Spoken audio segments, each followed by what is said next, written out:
Hello and welcome to Reach and Reflect, a podcast where we interview guests from both traditional and alternative life paths with the aim of figuring out, for the benefit of our audience, where they find fulfillment and meaning. At 24 years old, Chelsea has achieved a considerable amount along traditional dimensions despite a challenging upbringing.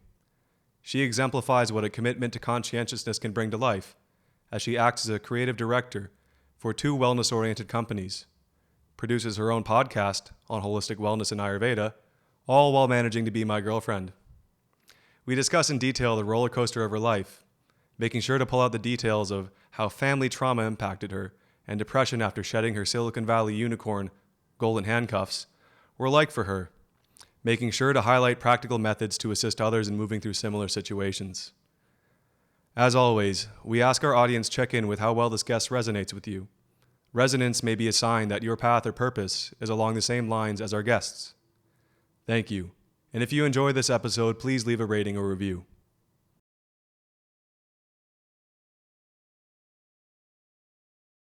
Welcome to Reach and Reflect. This podcast is designed to give people a map of life. We're going to do so by interviewing folks who have achieved a respectable position in their domains and ask them the tougher questions that not many people are asking. We're going to walk through their life journey, talking about not just the highs, but also the lows, and really trying to highlight how they dealt with those lows and got out of them.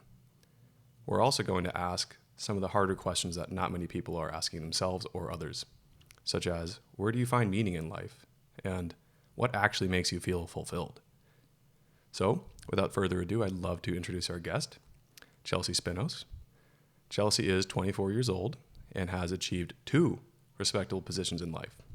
So she is a marketing lead for, first and foremost, a wellness application designed to help people better their daily lives through practices like meditation, working out, diet, etc. Her second position is also the head of marketing at a startup called Open, where they focus on bringing the magic of sound, meditation, and breath work together in a really unique combination that, well, we'll plug it later and you can hear it then. So without further introductions, I'd like to explain the context of this interview and how we're going to approach all the questions. Remembering that the goal is to guide people who might feel lost in this crazy complex life. So I'd like to ask that when we do go through these questions, you do your best to paint a vivid picture, to answer truthfully, give these people a dose of realness that is missing from traditional media. Always. Excellent. So the structure-wise, we're going to go through an introduction. We're going to go through your kind of origin story, talk about your childhood, your middle years, and college years. Then we're going to look back and reflect on that story, and then kind of dive deeply into yourself and like the bits of you that you really find are adding to your daily life and your practices, and bits that you might want to change. And then finally, we'll get into meaning and fulfillment and give our viewers some actionable advice. Sound good? Awesome. Thank you so much for having me, Derek. My pleasure. Cool. So if you could just give us like a brief overview about where you are currently in life. Yeah, so I'm 24 years old, like you had mentioned. I am living in San Francisco, California, and for work, or I would say how I'm making money in this world, I am, like you had mentioned, the marketing lead at a wellness mobile app, and then also head of marketing for a company called Open that's centered around bringing sound and breath work as well as other meditation practices to make them more active and engaging and have a more community-based focus. I'm still on the path of really understanding what brings me this ultimate fulfillment, and it's kind of been like this crazy roller coaster of a journey, I would say, and it's many highs, many lows, there's peaks and there's valleys, but it keeps things really exciting, and I'm constantly curious about where life is going to take me next. So I've gone through so many different changes, even in the past year alone, and I'm excited to be sharing them and kind of painting a picture of where it all came from and how I ended up getting here, because never in a million years would I would imagine myself to be here today. And I think in life, like, we can't plan any of this out. So 10 years ago, I would have never imagined I'd be here in this apartment in San Francisco, living with you and being in a relationship with you even, and let alone like a year ago or 6 months ago. So I'm excited to dive in and share my story, and hopefully can help some people along the way that also feel a little lost and not sure if they're on the right path. Excellent. So let's start with that roller coaster then. Yeah. How about your childhood? What were your younger years like, and can you describe your family dynamic? Yeah, so I grew up in San Diego, California. So Southern California, I've lived in California my entire life. Lucky me. Probably one of the best states in the US. I had a pretty good childhood, I would say. I had my two parents, Mary and Frank, and then I have a younger brother also named Frank, and he's 20 years old and I'm 24. So we're pretty close in age, but enough kind of separate that I had that like big sister mentality still and cared for him a lot. So I had a great childhood. I would say it was a very loving environment. My parents really took care of me and my younger brother. Very fortunate to have that. My mom was a stay-at-home mom, so I really got a lot of good attention and care and love. And my parents were very supportive of me throughout my childhood and my development.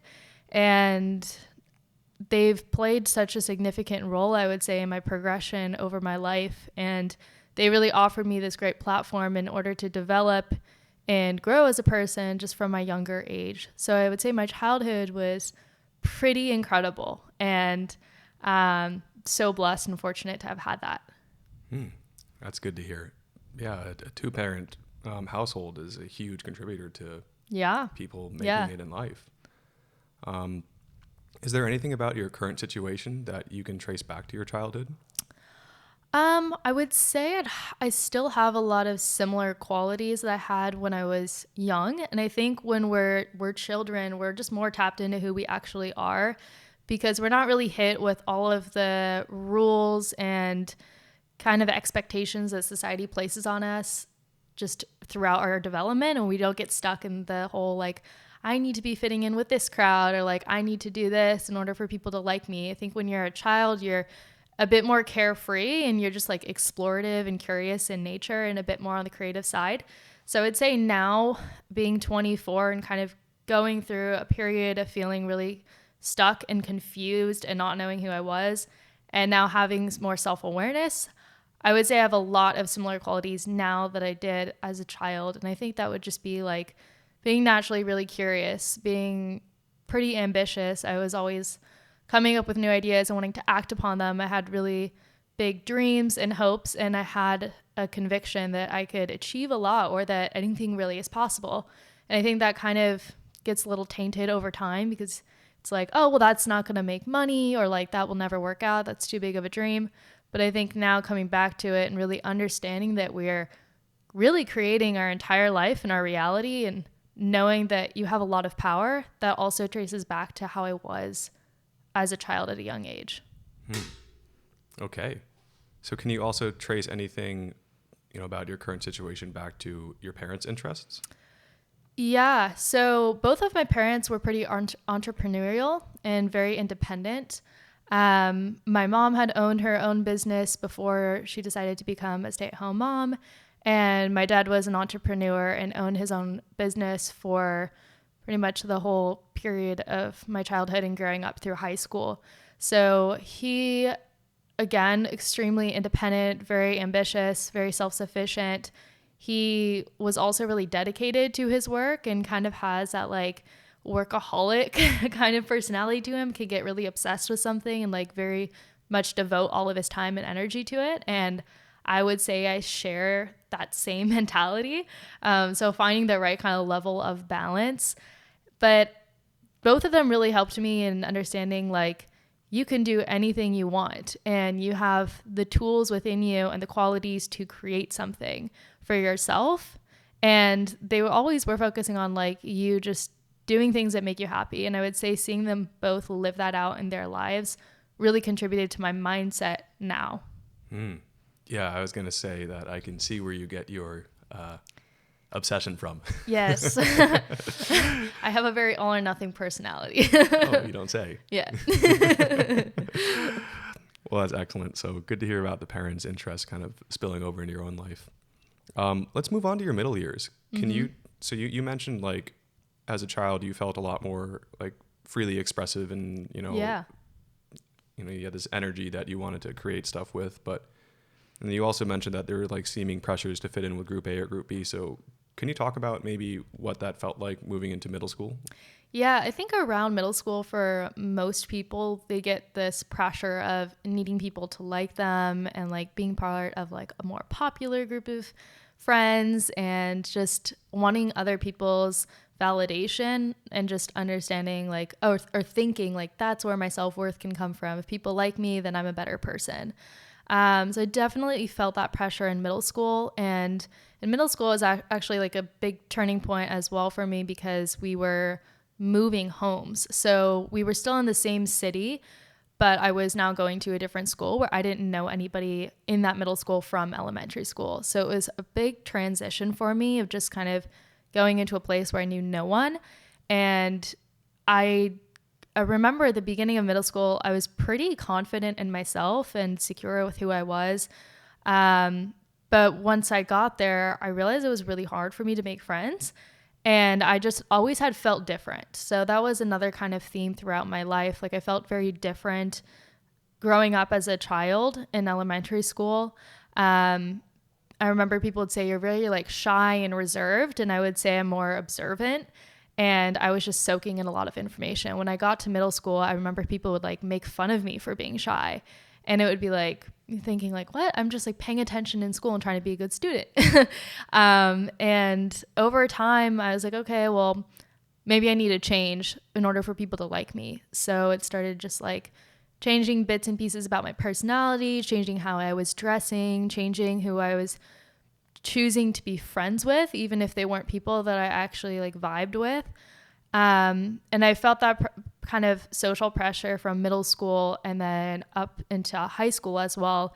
I would say in high school, I was a little bit more, I wouldn't say completely, I didn't step into who I truly was, because I think you're at a stage in high school when you're still kind of like learning about yourself and like trying different parts of yourself out. And I think in high school, that's when people start to drink and like experiment with different mind states. And start dating people, start having relationships. And I definitely felt this, I had this shift of like trying to be with like the popular people and just being on like on the cheer team and hanging out like with cheerleaders. And then the guys would all be the jocks that were like on lacrosse or like the football team. It was very like stereotypical high school for me. And just like pressure to fit in, like drinking a lot, going to parties every weekend. And it was in high school the roughest time of my life as well. So my father had lost his business in the recession. So this is around 2008, 2010. And my family had lost everything. So I grew up in a like pretty well incomed family. And we had moved into a few $1 million house, and all of a sudden like everything was gone. Like he had lost the company. We found out he was in over $1 million of debt, and it completely destroyed my family structure. It broke a lot of trust between my parents and just created a very, very toxic, painful living situation in high school, which was again like a really hard time when you're just figuring out who you are. So it was just a lot of things kind of crashing down at once. And people at school knew me as the girl that like had parents that made good money, and they could see that but where I was living, like the cars my parents were driving. But then internally I knew like actually I'm really poor. Like you can't tell from the outside, but my parents have zero money. And my parents were arguing all of the time, and it was a really, really toxic environment, I would say, and very unhealthy, and caused me a lot of really severe pain. And I don't think I really knew what it was doing to me, because I was kind of getting to a point of numbness throughout high school, and that would be through drinking a lot, going out a lot. I was still really academic, so just like devoting time to study as well, and just not being emotional. Like I don't think I had got to a point where I would be crying all the time, and then points where I wouldn't cry at all. So it was a really, I would say, like one of the darkest times of my life, and very hard during that period of just growth and development as a human being. Yeah, that sounds really hard. And you know, one way you described this to me before was like, you know, you had this giant house and suddenly like furniture, paintings start disappearing, and Yeah, we had to sell things in the house in order to make rent. So it'd be like selling a couch or like selling the piano, and then like having the electricity turned off, and that would be like a normal thing. Like I would come home and the fridge would be turned off. I'd be like, "Oh, like the bill didn't get paid, or my phone's not working." Like, okay, again. And it became very normal to me. And like I said, I felt numb to it. And I didn't really realize how bad it was being in it. And now looking back, I want to like care for myself and nurture myself, be like, it's going to be okay. Like, I know this is really bad. Like, you're going to be all right. And how did you cope with this type of toxic situation? Like I said, it was, I would say, kind of like drinking and partying in the beginning, and just kind of removing myself out of that situation, like trying not to be in the house all the time, being like a rebellious teenager. And then once it got to my senior year of high school, I think that's where it like really peaked in terms of just the family dynamic and living situation. And around that time, I developed a really severe eating disorder. So I struggled with anorexia and bulimia, and also formed I would say, an exercise addiction. And I felt like that was the only thing I could control, was my body and what I was eating, and like how frequently I was working out, because around me, it felt like no matter what I did, I couldn't control my reality. Like I could have a job and make as much money as I could try to, but it still wouldn't change the overall situation. Or I couldn't make my parents get a divorce. Like it was still up to them. And by the time I was applying for colleges, like I had done everything I could in my power, which was like getting straight A's, getting over a 4.0, studying my ass off for the SAT and ACT, and then getting into my dream school, only to realize and find out that my parents couldn't afford it. And hearing that literally the day before I was supposed to move in. And at that point, again, like I had described, I was in a really severe eating disorder. I had lost like a significant amount of weight, and was struggling with a lot of health issues. And then on top of that, in terms of my living situation, it got to the point where I was in a multi-million-dollar house just on an air mattress. So I had sold all of my furniture in my room to pay for things for my dorm and for like a laptop and books to go to school. And then the next day, or the day before, my parents were like, "Sorry, but we don't have the money for you to go." And that was pretty crushing. And I remember that day I had cried for like maybe 10 minutes. And then I was like, I need to go to community college like now.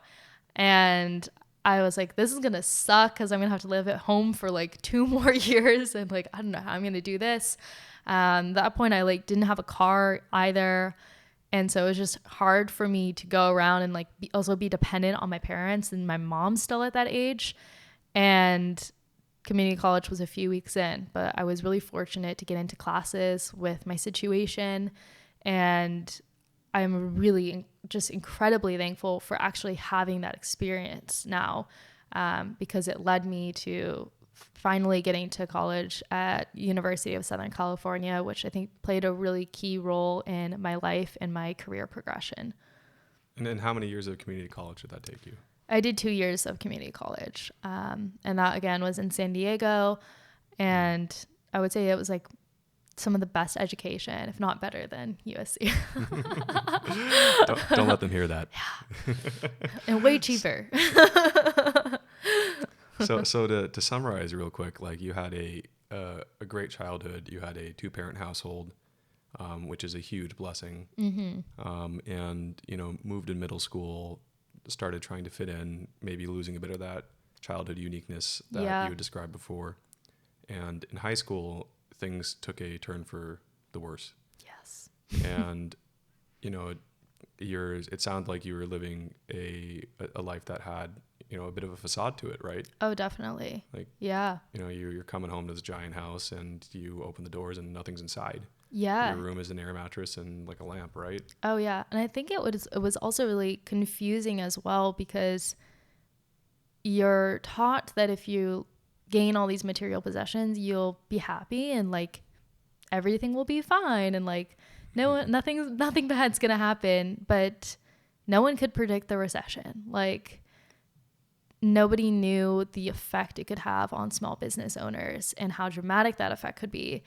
And I don't think my parents were really thinking like, oh, we're probably, going to get a divorce. Like when they got married, like none of that stuff is predictable. Well, some people do. Some people, yeah. The people signing the bonds, but yeah. Those people do. But the majority don't, for us that are just living through it. But yeah, it was just really confusing at the time. Just be like, wait, what? Like, why are we so unhappy? And like, why is this all happening to us? And like, I thought we had money, and like, it looks like we have money, but I'm miserable.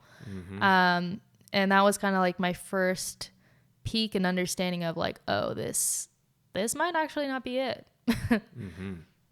Yeah, that sounds like a really key like aha moment, right? Yeah.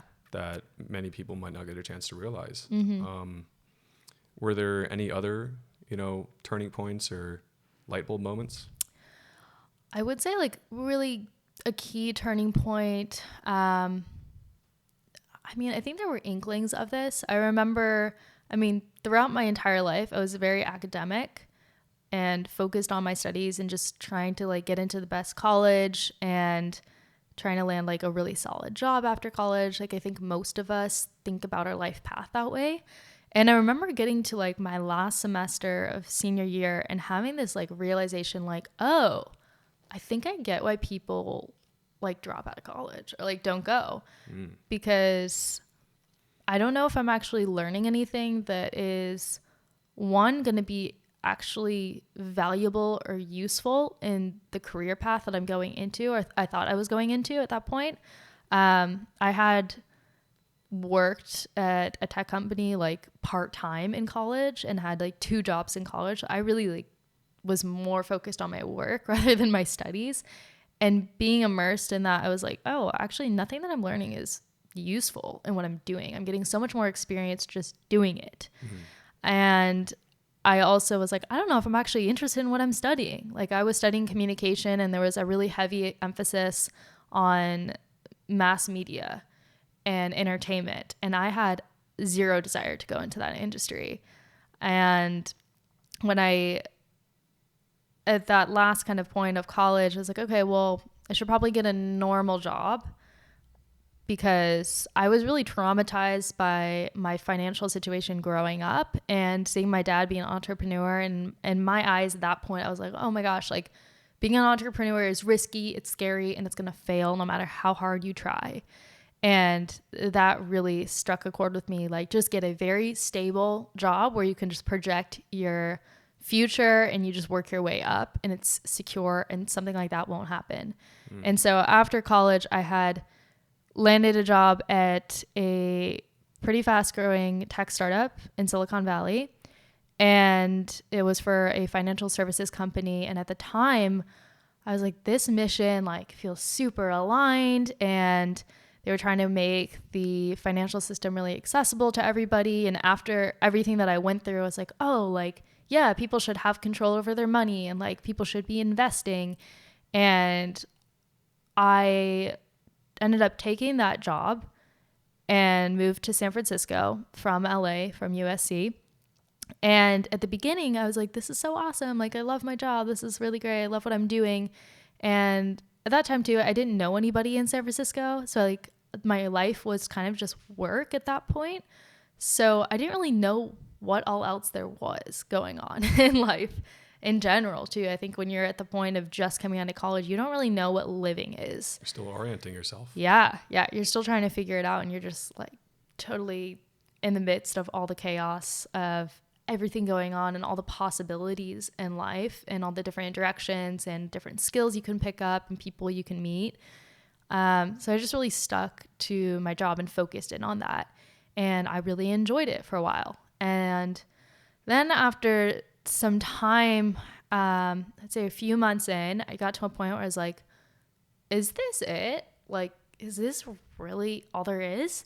Like, am I just going to, wake up, go to the gym, commute like 2 hours to my job down in Palo Alto, and then work at a desk all day and then come back and have like no time in the evening to do anything and do it all over again 5 days in a row every week?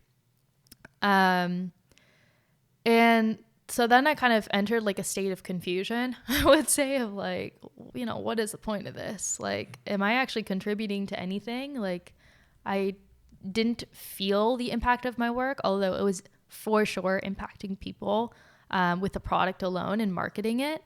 But I didn't feel that closeness to the person that was on the other side. It's very like numbers oriented with marketing. And I kind of went in thinking it was going to be super creative. And it's actually extremely data driven and extremely strategic rather than intuitive. More in the tech industry, I would say, and for mobile apps specifically. And I got to this point where I was just feeling really confused and lost. And I would say kind of depressed. And I started kind of like picking up things that I had left behind. Like I hadn't gone for a run in years, and I got this random like intuitive calling to start running again. So I would start running on the weekends, and I would get into this really intense, like crazy state of feeling absolutely infinite and like I could run forever. And that kind of opened me up to something more. And I had felt this through working out and exercising and eating healthy and taking care of my body. But this was quite different. It was just a different kind of state of mind and different state of being. And I remember going for a run one day, and there was a massive shift that occurred. And I had felt like I had actually like left my body and became everything around me. And I felt like I was the drop in the ocean and in the whole bay. I felt like I was the child's laugh that I was running past. I felt like I was the wind brushing the leaves of a tree. And I just felt so expansive and open and receiving and part of everything. And also at peace. And in that moment, I had started crying. And I hadn't cried in like a really long time. Like I'd say I suppressed my emotions for a really long time. And I started crying and laughing. And in the moment, I could feel in my heart, like, I forgive my dad. And I felt this huge release at the same time. And I just kept running. And I was like, I don't know what's happening, but I feel so on top of the world. And I just felt like in this extreme state of bliss, but also calmness and tranquility. And I didn't really know what was happening. And when I remember I came back, and this is a really long run. I'm talking like over 15 miles, like very long run. And just because our listeners might have a suspicion, this was sober, correct? This was sober. Thank you. And at the moment too, it's like afterwards, I was like, maybe this is like a runner's high, but I've gotten many runner's high, and this was not a runner's high. Yeah, I know a lot of runners. Yeah. None of them talk about this. And from that day forward, it was like somebody had switched out the lenses and like whatever glasses I was viewing my world through. And I was like, there's just no going back. I can't undo it.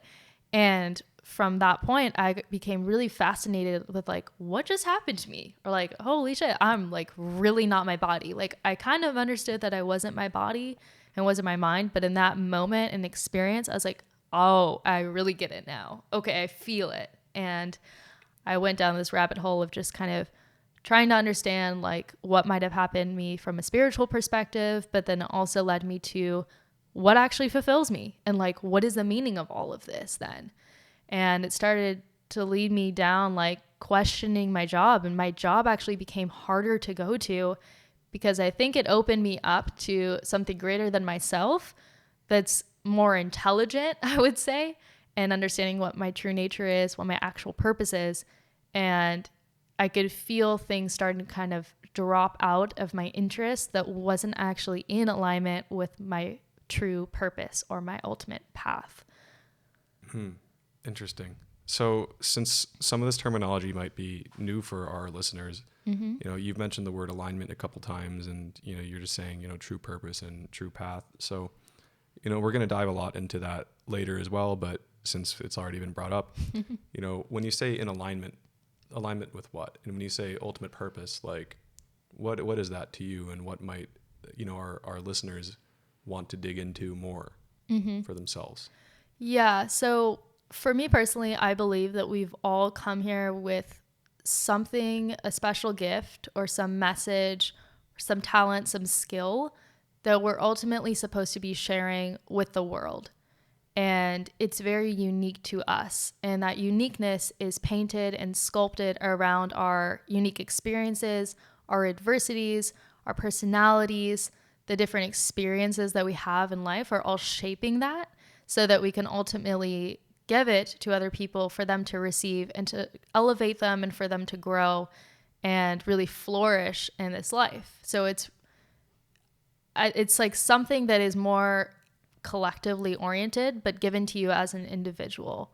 So it's kind of, I believe we're going to talk about this as well, like service to others. But first you have to work on what is the service that you have within yourself in order to share it. Yeah.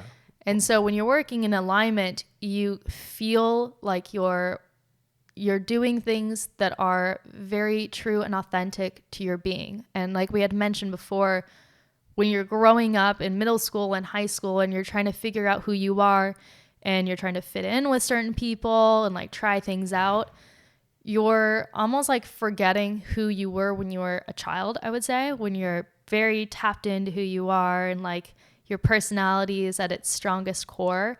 But over time, you kind of lose that and you accumulate these layers and these beliefs and these different personalities that might not actually be you. And then you get to a point of just having to unravel it all. And once you unravel it all, then you're like, oh, that's what's underneath. And that's that precious gift that I get to share with people. And it has been sculpted and molded through all of these feelings of like being lost and trying to fit in. And it's just kind of like etching through and getting to what's left beneath the surface. Yeah. Well, thanks for that excellent explanation. I think about that a lot too, as you're aware. Yeah. And I like to summarize that in a few stages where, beginning in life, you're very raw and truthful. Like kids are not only the most raw bundles of joy, but also really big assholes. Yes. And then you spend some time learning to fit in, and some would say be useful, right? You need to learn how to communicate, how to find common ground between you and another person, how to delegate and figure out who should do what.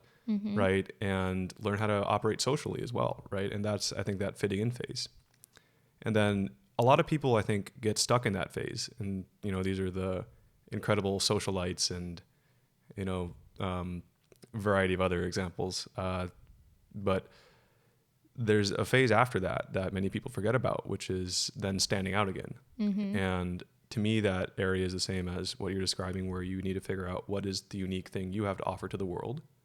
Cultivate that, and then give it freely and joyously as you're doing what feels like is your secret sauce. Yeah. So that's fantastic, and I hope that helps some of our viewers reconcile what might be going on in their lives. I think also it's important to note that it's a process that is continuously happening, and it's not something like just comes out of nowhere that you could just like I've got it. It just, dropped in. And maybe it is like that for some people, but for most of us, there's a lot of work involved and a lot of like I said, peeling back the layers and having to work through, maybe limiting beliefs that you've accumulated or parts of yourself that aren't actually you that you need to shed away. And it's just a continuous process and evolvement in order to really understand and cultivate that truth inside of you. Yeah. And we'll get more into that process later on. We're skipping ahead of it. You have the advantage of knowing what I'm going to talk about already. So we talked about now you've had your what might be called a religious or spiritual experience or awakening, and you can't look at life the same anymore. Mm-hmm. The lens is switched out, and you're starting to drop things that aren't of interest to you. So can you talk about how that reconciled with your job, and then what happened as you were working through that? Yeah. So it was tough for me, and I think I was placed in that situation for a reason of being an early employee at this tech startup where I had a lot of stock options. And for those that aren't in the tech industry and not living in the Bay Area, stock options are kind of the golden or like hanging carrot that they give you when you're joining. Golden handcuffs. Golden handcuffs, and the carrot that is dropped to like lure you in to companies. And this company is still doing extremely well, and was a tech unicorn, still is, and has now, more than quadrupled in valuation from when I first began. So I had a lot of, say, accumulated wealth, but also wealth that was not materialized yet, not too real, Unrealized. Yeah. And for me, it caused a lot of pain and resistance in my head because I would say a lot of my trauma had come from my parents losing all of their money and feeling that pain and what it was like not having money to go to college and having to pay for all of it and figure things out. And internally, I was like, oh my God, I'm gifted with all of this. And how am I going to let this go? So pain and resistance to what? Pain and resistance to quitting, essentially, because I got to a point where I was like, this is not what I'm supposed to be doing with my life. Like, I internally felt it and intuitively knew, like, this is not it for me. This is not the gift, or this is not fully in alignment. This is just part of the road to get there, but this is not it. And when I looked at people that were above me, I was like, I don't want to be you. Did you feel like it was part of the road to get there when you were in it, or is that a new perspective you gained afterward? Afterwards. Yeah. I think when you're in it, you're like, I don't even understand why this is here, but you can't connect the dots like going forward, but you can looking back. But when you're in it, you're like, I have no idea what purpose is serving me. Yeah, it's confusing. So, yeah, and I dealt with this internal struggle literally every day for, I'm going to say, over a year. And like I had mentioned before, it progressively became more difficult. And I had started going deeper into spirituality, deeper into various forms of like meditation, just ways of connecting with your inner self. And I kept getting a very strong intuitive message like, you're going to have to leave. And that was freaking me out so much. And I intuitively like felt it within me, but it made no logical sense. That's the thing. So if you're looking at it through your mind, it would be like, no, you stay here. You're going to make all your money here, and then you can figure it out later. That would be the logical path and way of doing things. And in my heart, I was like, but time is your greatest gift in life, and you're not going to get that back. Like, what makes you think that you're guaranteed life in 2 years even? Like, who knows what could happen in 2 years? It's not, there's no sure of it. So I struggled really, really bad for a year. Couldn't think about anything else but work and how I needed to quit my job. And over time, I would say my soul wasn't in it. Like, I had no more energy to give. I just had no interest in my work and what I was doing. And it was so hard to stay. And I got to a point where I remember sitting in meditation on a Sunday night, breaking down, like I had multiple times, and just meditating and saying like, please give me a sign that's so obvious that I need to leave. Please just give it to me, because I have a hard time, and I still do, with trusting my intuition and taking action upon it. For me, I'm like, I need to see it to believe it. Like, give me a clear ass physical sign in this world. Like, I don't trust like whatever this voice is coming into my head. And the following day, I like had a kind of brutal meeting with my manager, and he knew. He was like, your soul isn't in this, and you need to decide if you want to stay or if you don't want to be here. Like, I can tell. And he looked me dead into the eye saying this, and I could feel it in my heart. Like, holy shit, like this is the sign. Like, I have another human being now telling me this. So whatever, I mean, you could say it's like source energy, you could call it God, whatever it is, that voice that you might listen to from a more spiritual perspective. I believe that now manifested through another human being and was channeled outward for me to see it and hear it. And that week I was also interviewing for another job. So it was all this weird kind of like synchronistic timing going on here. And I was interviewing for a job in Paris, and it's for a company that's based in Paris. And then the rest of the team, everybody works remote. And at that time I was like, I want a remote job because that will give me freedom and flexibility to figure out what the fuck I want to be doing with my life, because I know it's not here and I'm so exhausted. Like, I'm commuting 4 hours a day collectively. Like, I have no time or energy to even really think about what I want to be doing. And so all of this stuff kind of happened at the same time, and I ended up quitting that week and got the job in Paris. And what was your state of mind when you quit? And then can you explain what your state of mind was afterward as well? Yeah. So when I quit, I actually felt really sure that it was the right decision. I would say I was very spiritually tapped in, kind of like the most I ever was up until that point during that week. And I was like, this is 100% the right decision. And I could just feel it in my body. I was like, yep, I'm quitting. Like, makes no sense rationally, but I know it's the right move. So I felt pretty confident in my decision, but at the same time, I felt this powerlessness that was with it. Like, it might actually just be my internal self-critic that's saying like, you gave up so easily, or like you should have like brooded it out some more and like struggled a little more just to like get the money or whatever. And I felt like I kind of left with that feeling still within me, and I think that's just a voice in my head that I need to work with and know how to like let that go and just trust the more kind, gentle voice that's trying to push me in the right direction.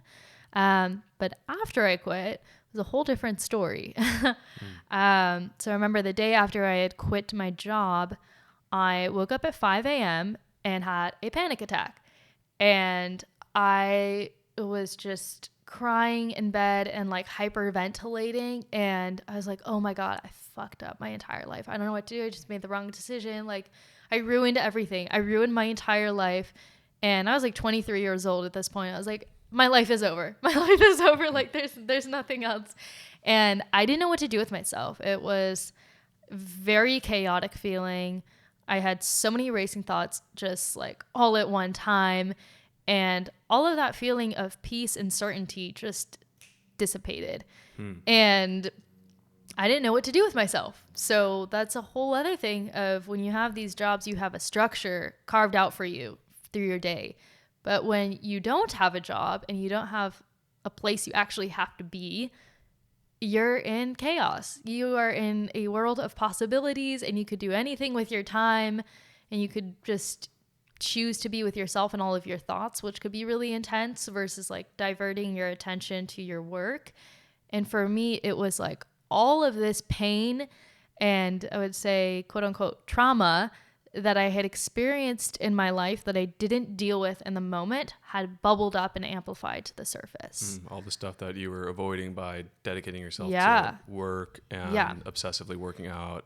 Yes. Now so your mind finally had. Now it was just, it all came through. And I think, like I had mentioned before, the money trauma like hit me so hard. And in that moment, I realized like, wow, I was severely traumatized by that situation with my dad losing his company, more so than I thought. And it's still looming with me years later. And I just had it in my head, like, I've ruined my kid's life. I ruined like my family, like going forward. Like, it was all coming back to that period of time in my life. And again, like, I didn't feel into my emotions when all of that happened. I pushed it away. And I think this happens over time where we don't feel into our experiences. We don't allow ourselves to process, feel into emotions, and allow them to flow through us. We just divert our attention somewhere else, and those emotions and our experiences get trapped and locked in us and locked in literally like our cells of the body, and can come back out if we get some sort of trigger or really intense, different kind of life situation that thrusts us into that unknown, uncharted territory. So you've had this another crazy roller coaster Yeah. ride, right? So, And I thought I was done. I thought like the trauma with my family was done. Like by the time I got to college, I was like, cool, like I'm never gonna have another problem in my life. I dealt with a big like the big thing that was gonna just like crush me in my lifetime, and now it's over, and now everything's gonna go up from here. But turns out it doesn't work like that. life's like, oh, you thought you knew what would happen. Yeah, Okay, it's like, yeah. oh no, we're gonna challenge you again. Yeah. And so you have this like crazy state of certainty that this is the right move. You're like, I'm following my intuition, I'm following my heart. Yeah. And the day after at 5 a.m., you wake up having a panic attack about these things. Yeah. So sounds like a crazy high to a crazy low again. Yeah. Can you talk about how you dealt with that? Oh, yeah. So I had a period of time, this is important to mention, I had a period of time between quitting my job and jumping into my next job. And I didn't know that. How long was this period? This was, I think, around 2 or 3 months. So like a pretty solid chunk of time. And I think it happened for a reason, because I think if I was to go straight into the other job, I would have completely skipped over this situation, and that trauma would have been stored still in my body. And I would probably have to relearn this lesson or have some other sort of experience in order for it to come back. So I had all of this time and I had no idea what the fuck to do with it. So for a month in San Francisco, I had let go of all of my spiritual practices. I was like, it led me in the wrong direction. I want nothing to do with this. I don't want to meditate anymore. I don't want to do yoga ever again. Like none of it. Like I completely stopped journaling. I was like, I don't want to listen to my higher self at all. Like it doesn't know shit. Like it just destroyed me. Like it sent me in this direction. No. And so for a month I was like, I had swung on the opposite side of the pendulum. So it's like I was super spiritual, and then I was like, I just want to be super rooted in the material world, and like I just want to make as much money, and like just force me to do work. Like I don't want any of this free time. Yeah. And so I was like that for a month. I wasn't too depressed. I would still like have some down days. It wasn't as bad as it's gonna get, which I'll explain. So I had that happen, and then I decided I need to go somewhere. Like I had zero desire to travel, and everybody was telling me like, oh cool, you're like, go travel the world. Like you have 3 months. And I was like, I don't want to leave. Like I actually feel like that might cause more chaos being in a foreign country and just not having any structure at all. So that kind of freaked me out a bit, and I just had no desire, which is kind of bizarre for me because I love solo traveling. But I got to a point where I was like, I need to go somewhere, but I don't want to like go to see things. I want to actually go inward. I want to go into whatever this like pain is, or whatever is like leading me to this suffering, because this is not how I want my life to be. And I want to like figure this out and maybe come back to spirituality, because that framework and like that way of living felt so much better, but I just couldn't grasp a hold of it again. So I decided to go to Mexico for a month, and this was definitely one of the most life-changing trips that I've had so far. I went to Oaxaca City to begin with, and then I went to Mazunte, which is a small beach town, the coast of Oaxaca, and I was going there for the purpose of a 10-day silent meditation retreat. And I had meditated regularly to begin with, but I had never fully gone into it like this. And my intention was really just to surrender during that trip. And I could go on and on about it, but I had many ups and downs that you know of throughout that time. And the meditation retreat was definitely one of the most impactful experiences of my life, and I would say reconnected me with my higher self and source energy, and had put me in states of bliss that I can't even explain through words. And then afterwards, going from this peak of, like I said, just being in bliss for 10 days essentially, I'd come back to San Francisco afterwards, and immediately I was hit with very severe depression, and the panic attacks came back. And I think part of it was getting back into the energy of San Francisco and feeling like I was no longer part of the group that's here. I was no longer working for a tech company, so I was like an outcast of the group. And it's kind of like the same group dynamics that you feel when you're growing up in high school. And I like wasn't part of it anymore. You're not one of the popular kids anymore. No, like that's why I'm not working in a cool tech company. One of those weirdos. I don't get free food every day. And I just felt all of the like kind of darker energy in San Francisco and Mexico. I would say it's a really sacred place. And the places that I was traveling to are some of the magic towns of Mexico. And it's just more spiritually oriented. People don't really like ask you what you do for work when you're traveling in Mexico. They don't really care about that. They don't really care how much money you're making or like what tech startup you're working for. But here, at least in my limited perspective, I felt like that's all people care about in San Francisco. And combined with just, again, feeling that uncertainty of like, did I just fuck up my life and make the wrong decision? Like, I think I ruined it. Like I still was in like, I'm not going to have that money and blah, blah, blah, blah, blah. Like getting back into the same narrative that I had before. And now it came back, and it came back like a million times worse.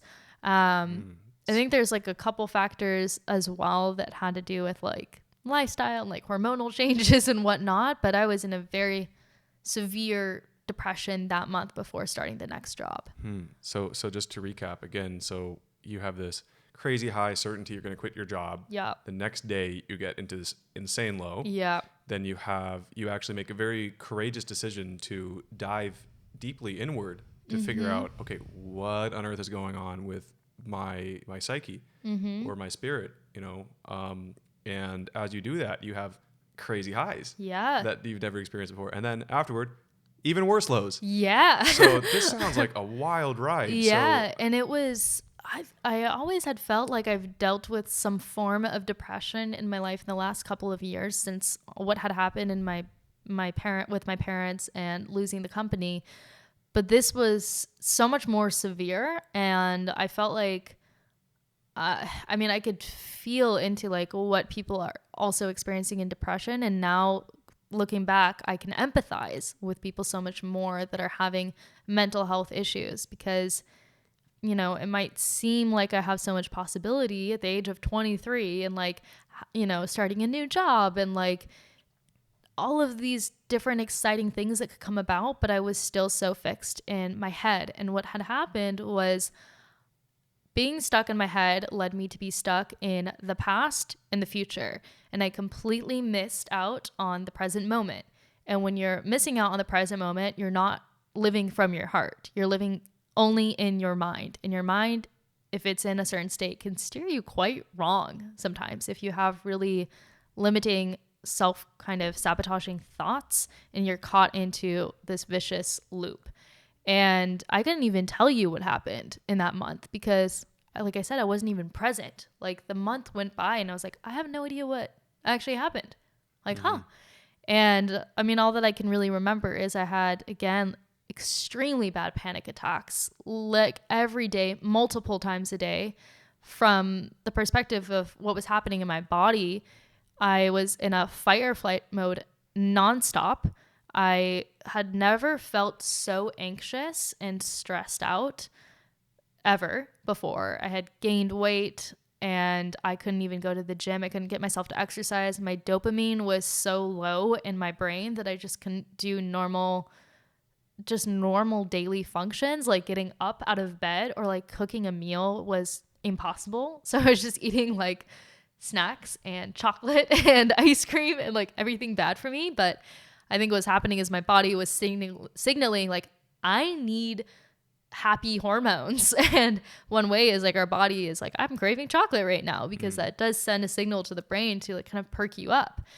And I was contemplating suicide at points. I would call my mom and say like, I want to die. Like, please, like, can you, like, I need to kill myself, but I don't know how. Like, I want this to end.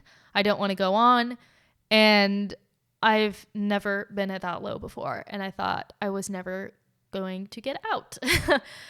And it just seemed like there was absolutely no light at the end of the tunnel. But from the outside, it seemed really crazy. So it's like, I'm 23 and like, I have all of this money in stock options still, and I had this great job, and I have another job, but like my life's over. That's really interesting that, you know, these are the values that, while certainly not bad to have, right? Security in terms of finances. But it seems that despite all that, just like from your childhood where you seem to have an abundance of financial means, that can't save you from these types of mental states, or, you know, these downs, right, that are not financially based. And so you said something interesting, that you're in this, you know, this really deep problem area, and you couldn't see a light at the end of the tunnel. Can you talk about how that transitioned? Like, were there specific steps you took to get out of it? Like, what was that process like of getting from there to, you know, where you are now? Yeah. So around that time as well, I mean, it's crazy because I went from meditating, you know, 8 hours a day plus, to then coming back being depressed and again, completely taking away all spiritual practices. And that was a big I wouldn't call it a mistake, but just a kind of wrong action in order to save myself a bit. That sounds like a mistake. Wrong action. So I completely let go of any spiritual practices. I got back into that thought of like, spirit has betrayed me and I feel horrible and I don't want anything to do with that. And one thing was I was going to go to Burning Man. So I had a ticket that landed from a dear friend of mine. And I was like, cool, I'm going to Burning Man. Like, whatever. Like, I'm not even going to prepare for it. I hardly prepared for it at all. And I remember leaving for Burning Man and that day just being dead. And my friends were just like, oh my God, like, I hope you come back to life. Like, I don't know who you are, like who you become. It was just like no life in me. And yeah, you were kind of like a walking zombie when I interacted with you during those months. Yeah. It's crazy what depression can do to like suck the life out of who you are. Notably different. Yeah. And so I think Burning Man actually helped me a lot because it completely took me out of the normal structure of society and these like inherent groups that we've created in order to fit in and kind of create like commonalities between all of us. And Burning Man is just like a hodgepodge of people that are all just in full expression of themselves, or like trying out parts of themselves that they want to explore more. And there's like no talk about work, like money doesn't matter. There is no money. Everything's gifting. And being in that environment, I think, was actually pretty healing for me now looking back. And immediately after Burning Man, I was to go to Paris for a month to start the new job. And months leading up to that, I was like, oh, I don't want to go to Paris. Like, don't make me to go to Paris. Like, acting like I was going to go, like, get sent to jail or something. I'm going to Paris for free. And I just had so much resistance to going. And when I got there, I felt so much better. And again, I think it's because I got taken out of this kind of vortex of energy of what I was thinking of. Oh, everybody in San Francisco works for a tech company and I'm not good enough to be here anymore. And like, I don't fit in. And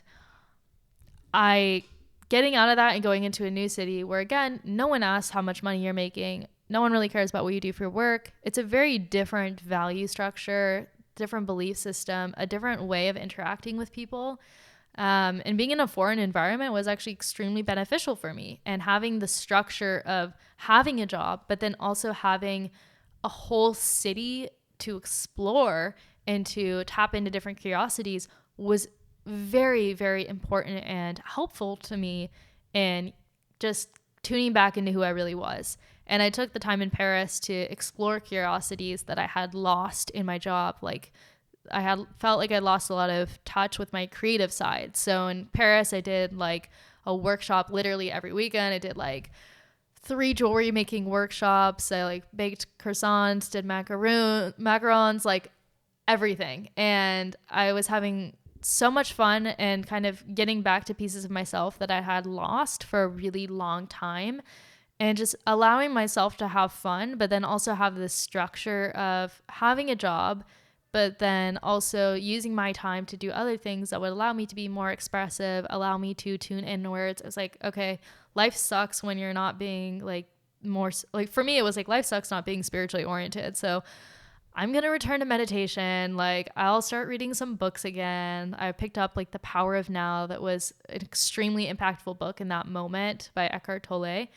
And I kept meeting people that were interestingly delivering the messages that I needed to hear at the right times. And it wasn't me searching out for it. It was very random and serendipitous.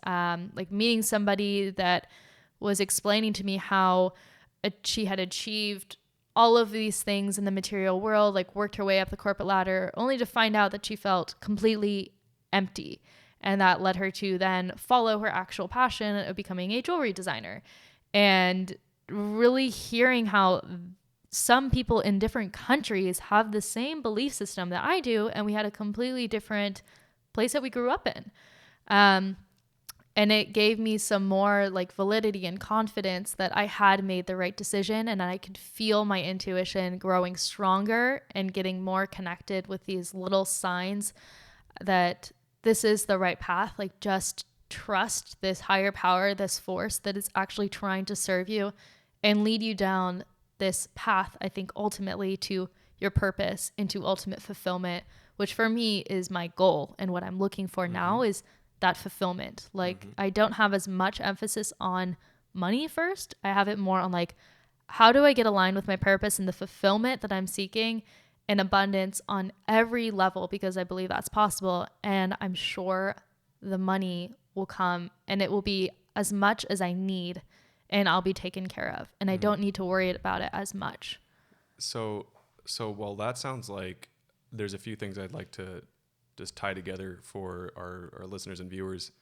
So first of all, it sounds like there's a disconnect between the value systems that many of us live in particular in San Francisco, and sometimes even in Paris, apparently. Yeah. Where there's a huge identification with your job and your status within the, social milieu around you.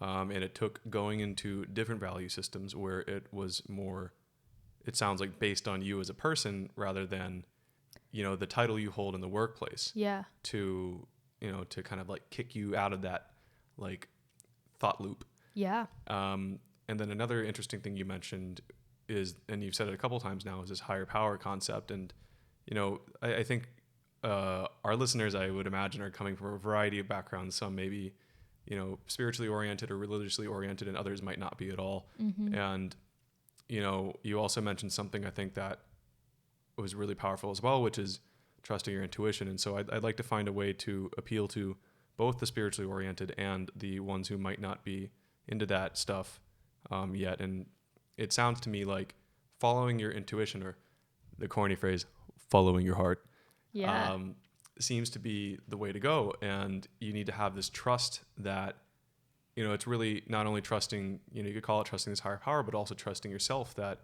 you are worthy of trust first and foremost, right? And reconciling that internally, like that, jewelry maker that you met in Paris. Yeah. After she did the whole thing, she climbed to the top of the ladder. She did the thing that everyone said you need to do in order to be happy, and realized she wasn't. Yeah. So that's, that's powerful. And like, there's a lot more examples that we could dive into about that, but it doesn't sound like following this traditional path, checking all the boxes, good school, good grades, good job, climb the ladder, reach the top, you'll be happy. Like, doesn't quite work that way. Yeah. And, but I just want to be clear that, as much as this might sound like a 12-step program in surrendering to a higher power, I think you can also look at it on an individual level as well and say you're trusting yourself and your intuition and your heart and your passion, and that will help you find that gift that we spoke about earlier. Yeah, and I think in a way to kind of simplify it for people, it's like, what excites you? Or like, where do you want to lean into? Like, where do you feel expansive? Where do you want to expand into? And if you're feeling contracted, maybe that's not what you actually want to be doing. Like, paying attention to just how you feel in your body, because that can help really attach to, like, this is an intuitive sign, like it's a yes or a no. And if you're trusting just like pure excitement and joy, like I personally don't think that's going to lead you astray. Yeah, I'd say another thing, another useful tool would be to see, what gives you energy, what makes you feel energized while doing and after having done it, versus what drains you of energy. And I think, you might need a certain balance of both. I don't know if life can always be fully energizing, right? There's definitely going to be pains in your ass. I don't think that goes away, but, maybe in trying to come to senses with what you really want to do, these seem to be two good tools to do that. And another tool, which we are in right now, I'm hoping will be this podcast. What we would like you to do, or at least invite our listeners to do, is, listen to all these life stories that we're going to be recording here and see who resonates best with you. Because I don't think there's a one size fits all solution. In fact, I think it's quite the opposite. Like, we were talking about unique gifts, but maybe for some people it is like, I just want to be an engineer and build cool stuff for a company whose product I like. Yeah, there's nothing wrong with that. And that's totally fine too. Or it's, I want to be an artist, and we're going to interview plenty of those, or a musician, or a chef, or maybe something completely unique. Maybe you want to be an entrepreneur, or you want to be a philanthropist, and we're going to have people from all these different walks of life as well. So, and our goal is really to build you that toolkit to figure out, okay, what is the thing that I want to do with my life? So anyway, tune into more.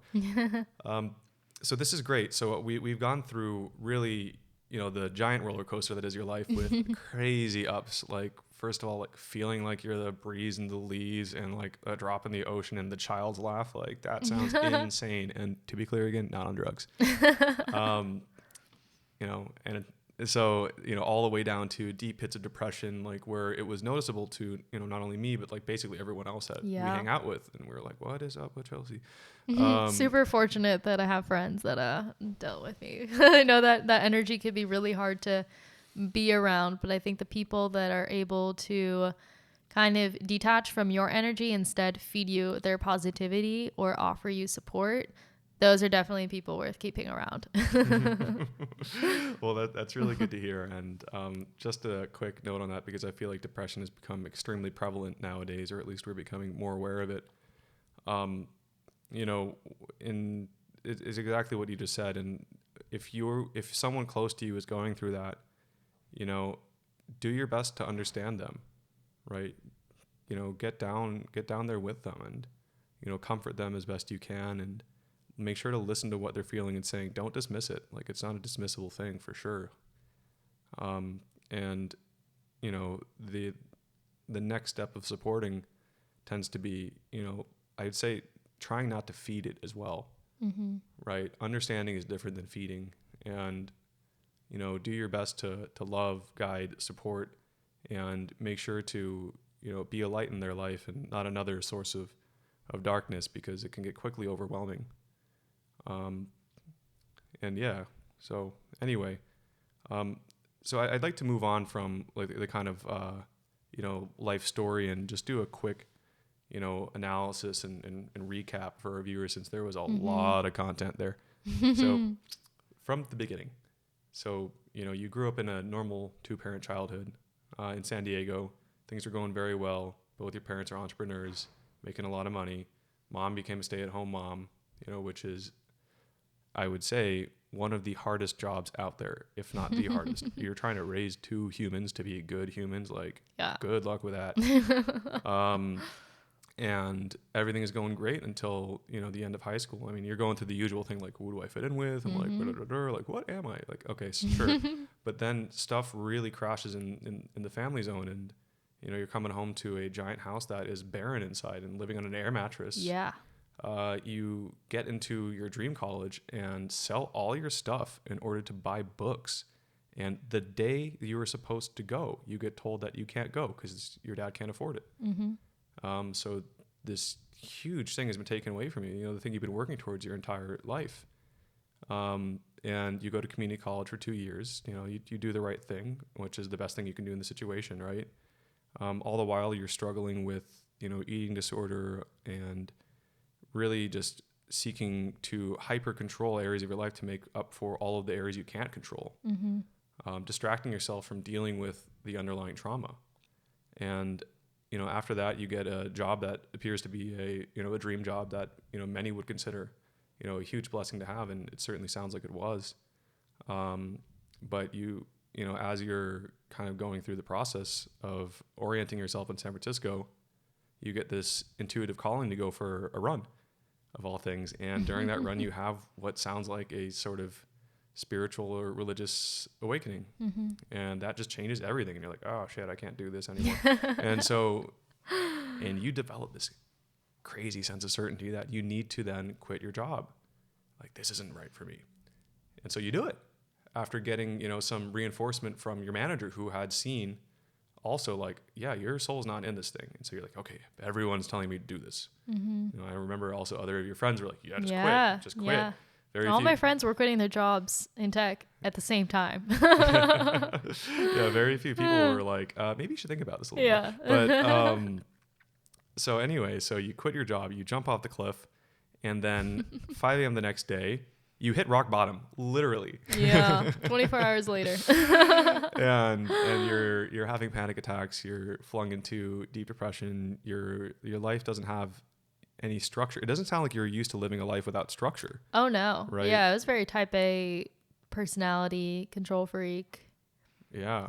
And if you think about it, that's probably the longest time in your life you've ever had no structure, because it's all been school. Yeah. Work. Parents too. Yeah, that's parents like controlling some structure as well. Yeah, now you're like, oh, I can do anything. Like, and then that begins a question of like, well, what do I want to do? But you're trying to figure that out while in deep depression and anxiety. And so you do, as mentioned, the courageous thing, which is, well, after a month of like, what is going on, right? You dive into that feeling. You don't turn away from it. You don't sweep it under the metaphysical rug. You're like, okay, I'm going in. And you do what might be the craziest thing, which is a 10-day silent meditation retreat. And for those who don't know, it's a retreat where you get fed twice a day and you can't talk to anybody. You meditate all day long. You can't even make eye contact with other people. No. Which, I think would potentially drive many people insane. And during that, you go through crazy highs. You get these bliss states and,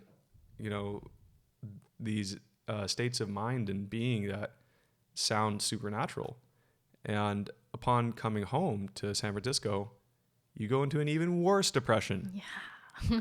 And as you get thrust back into the value system that we have here, which is, the first thing people ask is, who are you and what do you do? Who do you work for? And, I've been living here for, 7 years now and in Silicon Valley my whole life. And, people do either like light up or turn off when they hear your job. Yeah. Right. They base like so much of your identity on that. And, let alone like, that's not even getting to know you. Right. Like that's the first thing. And they're like, oh, okay, I do or don't want to talk to you based off of that. It's like, God, does everything have to be a networking event? Like, can't we just like be people? So anyway, so you get thrust back into that and enter the darkest, lowest low you've had so far, despite all these other crazy low lows, right? And all the crazy highs, right? It sounds like you use the analogy of a pendulum, and I think this happens a lot in life and with people in general. You start like way on one side And then instead of swinging to the middle, you swing all the way to the other side. You overcorrect. Definitely and doesn't compensate. help that I'm all or nothing. Yeah. So I think that's just, I'm more susceptible to it. Sure. And I think a lot of people are as well, right? Like I see that happening on a societal level. You see it in every election, right? It's like one party wins and then everyone's like, fuck that party. We have the other party now. And like, Yeah. you know, and then it goes like crazy far the other way. Like doesn't seem to be a lot of balance, or at least the balancing points are like way extreme. And so anyway, so that overcorrection happens again when you move back, and then you move out of this value system, which is really interesting, right? So, and you realize you move to a system where the values are based more on who you are as a person, not your title at a company, which are very different things. They do go hand in hand sometimes, but you know, it's like thinking that I'm my right hand versus my whole body. Yeah. Right. And like my personality and everything else, right? That's involved, but we won't get into that. But, so it's over identification with a very small facet of you, and moving out of that helped kind of like kick you out of that state of mind and that thought process. And for, you know, I understand that you mentioned going to, you know, Burning Man in Paris, and these things might not be accessible to all of our viewers. They may be wondering like, oh wait, I can't do that. Like, what do I do? And you know, it sounds like what is finding a place in life where your identity is based on who you actually are and show up as a person. And this may be with your family, if you're fortunate enough. This may be with close friends. You know, confide in them and figure out like, wait, what actually am I? Right? It could be even in silence. You know, there's truth in silence, and there's truth in your intuition. And trusting that, while it might have made things very rocky in the short run, seemed to have worked out better in the long run. One of my favorite thinkers likes to say that telling the truth is always the best option, even if it might cause short-term conflict. In the long run, it's always better, because any sort of lie will catch up to you. That same thing happens if you're living a lie. Yeah. And so in order to do that, you need to figure out, okay, well, how do I tell myself the truth? And the good news is everyone can. You just might have been used to hiding it throughout life in that period of fitting in that we talked about. And, you know, some actionable steps you can take to discover that are looking inward. And everyone can do that. You know, it might be 5 minutes here, 5 minutes there, right? You might have a crazy job, but you can carve out 5 minutes somewhere. Yeah. Then carve out 10 and see, you know, whatever you've got room for in your life to do so. And be honest with yourself, please. You know, I think everyone's got a voice in their head. You know, we call it a conscience usually, right? Which is that voice that's like, hey, you're full of shit right now. This is what you really think. Listen to that voice. Listen to that voice. So that's the section where we go through the life story, and we're going to move from there into kind of like looking back and seeing, you know, kind of analyzing what that path was like. Then we'll move into any sort of like key attributes, or, you know, kind of like self-building, like what were the parts of you that really got you through this? And then finally, you know, we'll move into meaning and fulfillment with, you know, any actionable advice for our users. Sorry, viewers and listeners. This is what happens when you work in Silicon Valley. Oh my God. You had to do it all over again. What would you change, if anything, and why would you change that?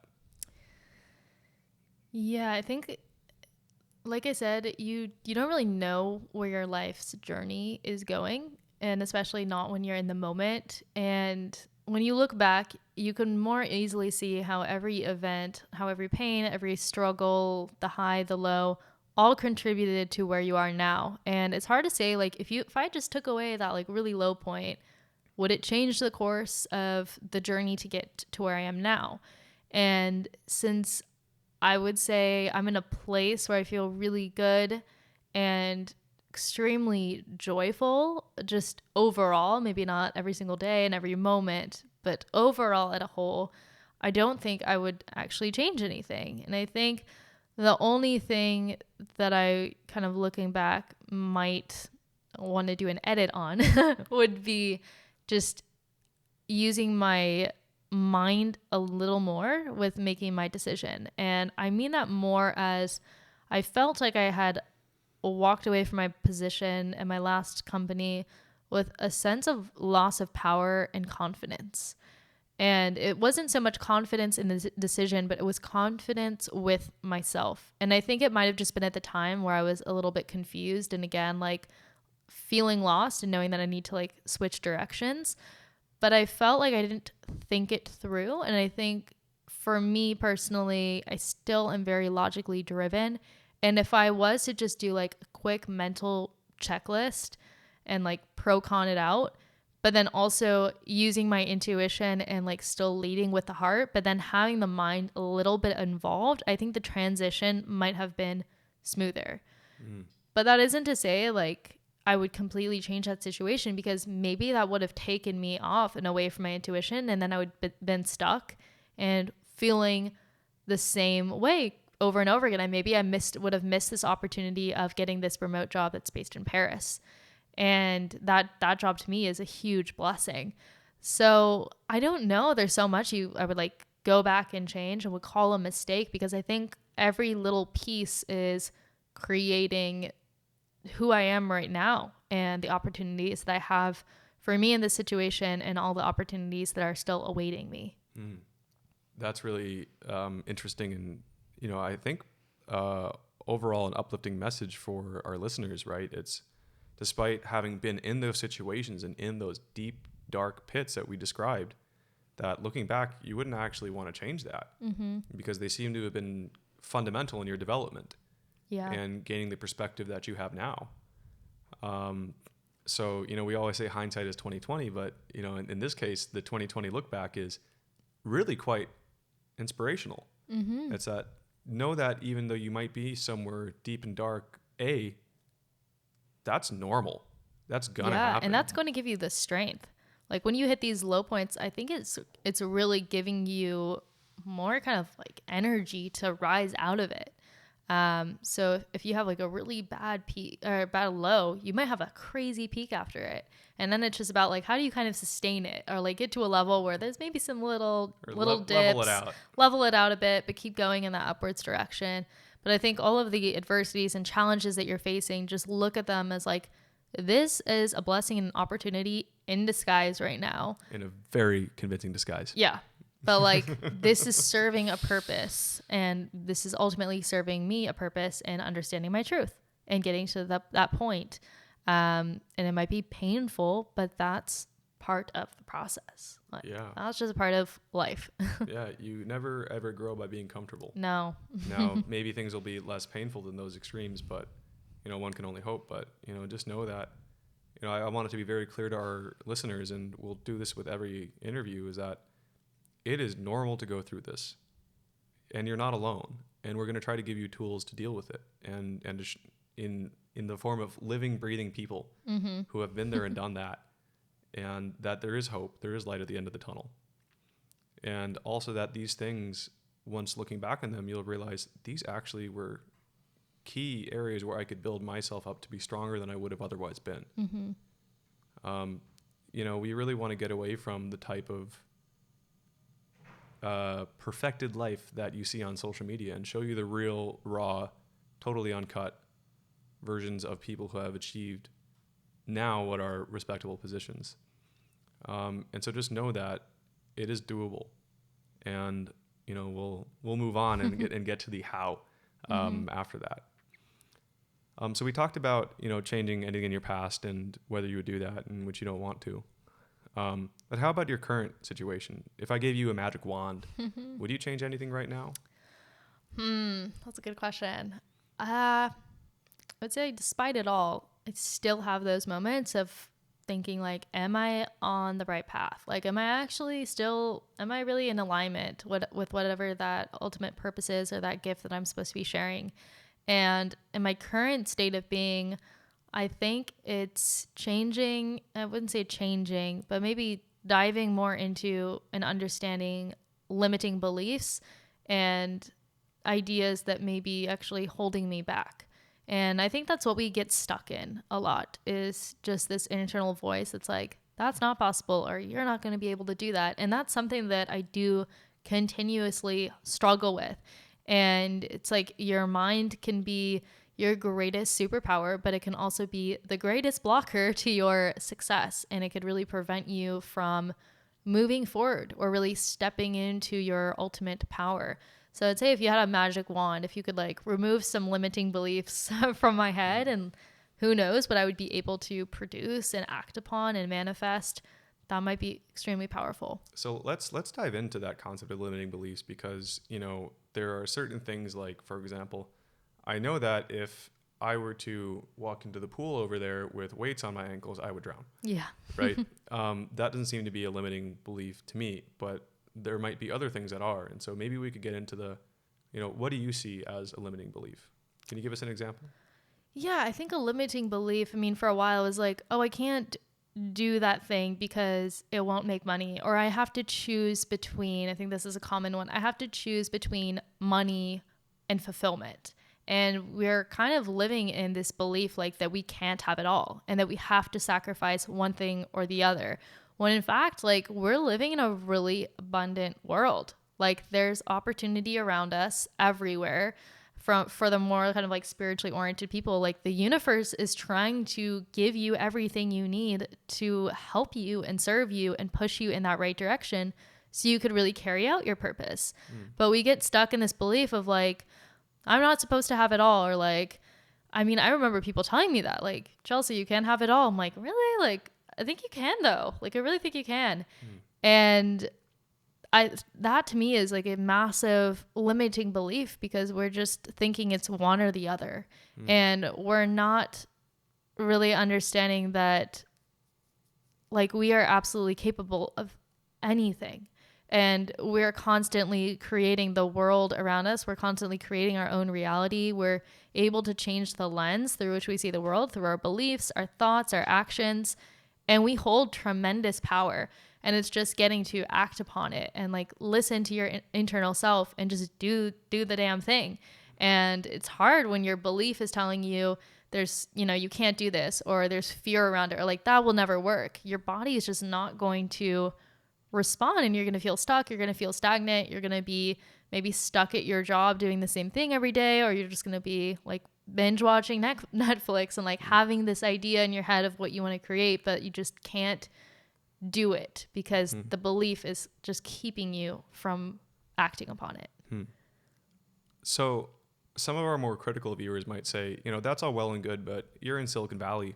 Like, you're in the hub of it, you know, innovation, and things move fast here, and there's money flying around, and you know, yeah, it's an abundant area, like, no doubt. But, you know, what might be how would you approach a situation if you weren't in as abundant of an area? Like, what sort of, you know, there are definitely parts of the country and the world that feel somewhat hopeless. And while I do want to remind our viewers that you came from basically negative money, literally negative $1 million, you know, at the end of high school, and managed to, you know, again, sell all your furniture so you could pay for books for college, and still couldn't go because you couldn't afford it. Yeah.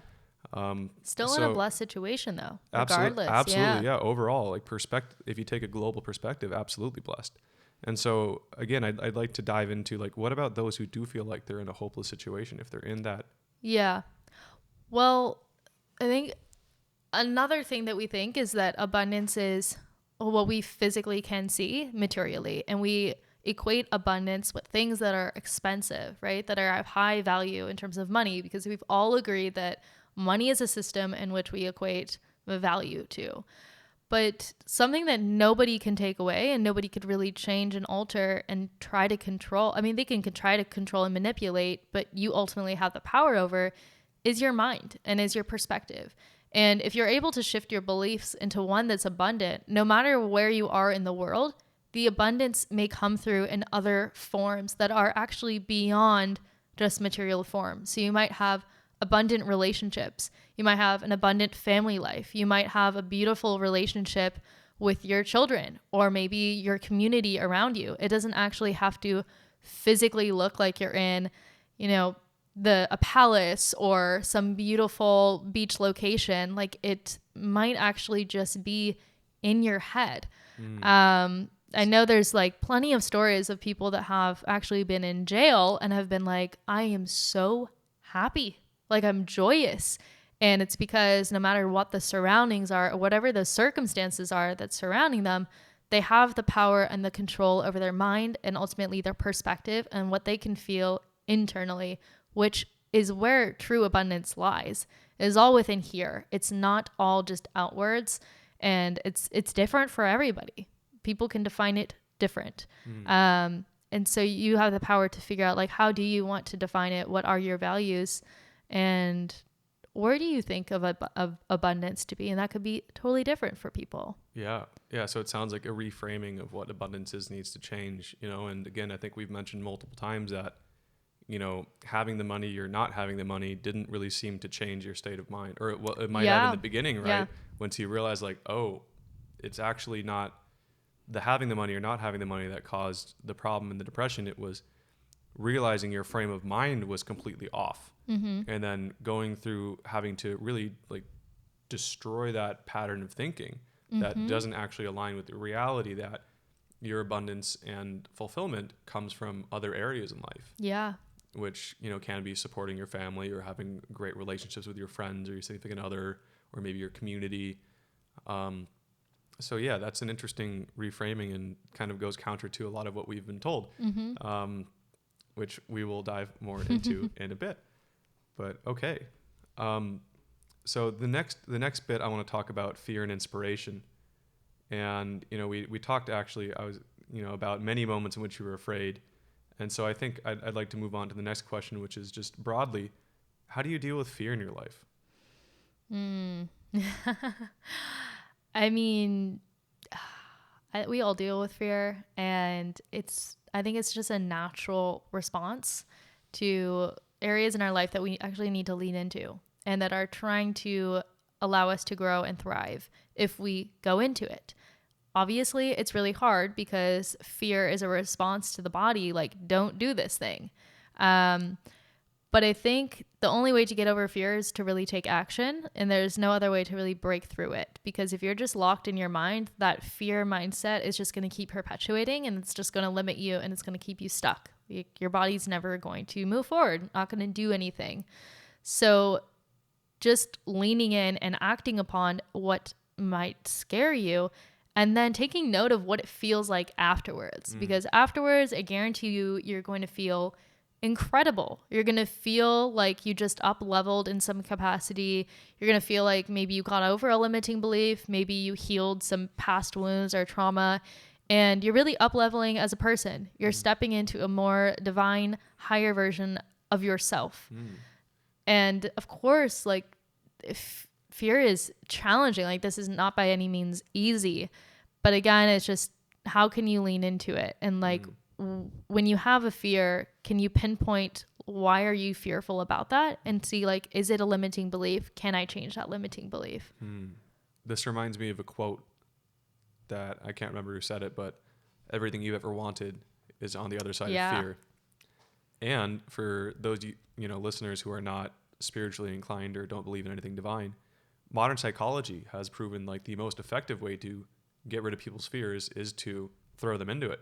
It's called cognitive behavioral therapy. And if you're afraid of spiders, the best thing to do for you is stick your head, or your hand, not your head. Oh God. Maybe head would work better, but stick your hand in, like, a tarantula's cage and let it crawl on you. And, like, that's the best way to get over something, is to, as you said, lean into it. So fantastic. That's one end of the spectrum. I'd like to talk about the other end now, which is inspiration. We talked about many moments of inspiration in your life. And, we had also talked about, kind of where it comes from. But, let's just quickly, like, broadly, how does inspiration show up in your life now?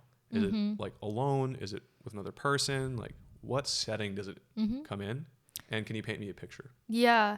I mean, inspiration is really everywhere. You just have to keep your eyes open and listen for it, feel it, touch it, observe, and take it all in, and actively engage with the world. I think that's really important, is to get out of your bubble, to meet new people, have conversations, and just look for ways in which you can expand your mind. So for me, it's like, a huge piece of it is traveling. Like I absolutely love traveling because I can gain a new perspective. I meet all sorts of people. I'm in a completely different value system and I can understand culture differently and human perspective. And then also maybe meet people along the way that have the same perspective as me on life that had a completely different upbringing, or some that are contradictory. And then I gain a fresh perspective. And every time I travel, I find that I learn something new about myself. And I think it's because I am kind of like thrusting myself into not necessarily fear, but a situation where I don't really know what's going to happen. And for me personally, like I had mentioned, I'm a very structured, kind of controlling person naturally. And traveling and not having as much of a plan and kind of surrendering to whatever may happen has served me so well on multiple occasions. And every time I come back from traveling, especially alone, I'm just like, wow, I would have never figured that out about myself, or that's a whole nother dimension that I didn't even know existed. And so that's an area I definitely find a lot of inspiration from. Also just like immersing myself in different practices, be it like meditation. Like you can actually find a lot of inspiration in silence actually. And it's a really great way to connect with your inner self and also just watch thoughts pass by and then also see like what thoughts might actually arise. And you might discover things that are actually really deeply internalized that could be either really serving to you and it might be like new creative ideas that you come up with, or it might be ones that you're like, oh shoot, like that's really bothering me and I like didn't know about that. Okay, I should like go more into that so it doesn't affect me in my day-to-day life or hold me back. And then also just like continuously learning things, whether that's reading books, listening to podcasts, just constantly fueling yourself with new information and taking in things that pique your curiosity. So for me, I'm like naturally really interested in spirituality and wellness and health and exercise. And I'm able to just learn a lot of new things from different people, gain different perspectives, and then also like try those ideas out on myself and get inspired that way. This is a great selection of advice. At first I was a little concerned about the travel thing because while that's awesome for you, not many people have the means. Yeah. But everything after that you mentioned, right, is totally accessible to everybody, no matter what sort of background you come from, right? Podcasts are free. Looking inward is certainly free. Oh, yeah. Right? And I think we mentioned before, if you can just find even 5 minutes a day, which everybody has, you can, learn great things about yourself and really, course correct as best you can. Reading books, while not free, is very inexpensive. And, that actually reminded me that, I think that we've got quite a collection here, as well as other friends of ours. And so I think I'm going to set up a, recommended reading section, and maybe at the end of each podcast, we can have something that, a book or two that people recommend. So this is fantastic. So it sounds like there are things for, people in every situation that you can do in order to, invite inspiration into your life. So that's great. So we finished the, path analysis section. Right now I want to get into like attributes that, really served you or didn't along the way. And so I kind of want to talk about first, which key character traits do you attribute to your success? And you had mentioned like being hyper controlling, but it sounds like that might have been a bit of a double-edged sword. Yeah. Yeah. Oh yeah. I mean, I think the biggest trait that has served me is self-awareness. Like I had mentioned, I've always been like very observant, even growing up as a child. And some people would call that shy because I wouldn't talk as much, but I was just taking in and listening a lot and just absorbing and kind of spending more time with my internal self instead of focusing outwards. And that really helped me develop and cultivate a lot of awareness of who I am, even if it was kind of changing based upon my surroundings. But right now it's like I have a good idea of this is who I want to be, or this is who I am. Like, how do I step into that other version of myself? Does this bring me joy? And like being honest and truthful with myself is, again, really important. So getting to know myself and constantly doing activities and spending time for introspection, like we had mentioned, is super important. So that self-awareness bit, I think, is extremely key, especially on the path to like a more fulfilling life or finding whatever your actual purpose is. That's excellent, and also an attribute that everybody can develop. Yeah. We as humans have a unique capacity over most animals in that we can reflect and be aware of ourselves and how we feel, and allocate more of our attention and bandwidth to that. This also goes hand in hand with the meditative practices you're mentioning, as well as yoga, and all these things are really about looking inward and saying, what's really going on here, more than meets the eye. So that's excellent.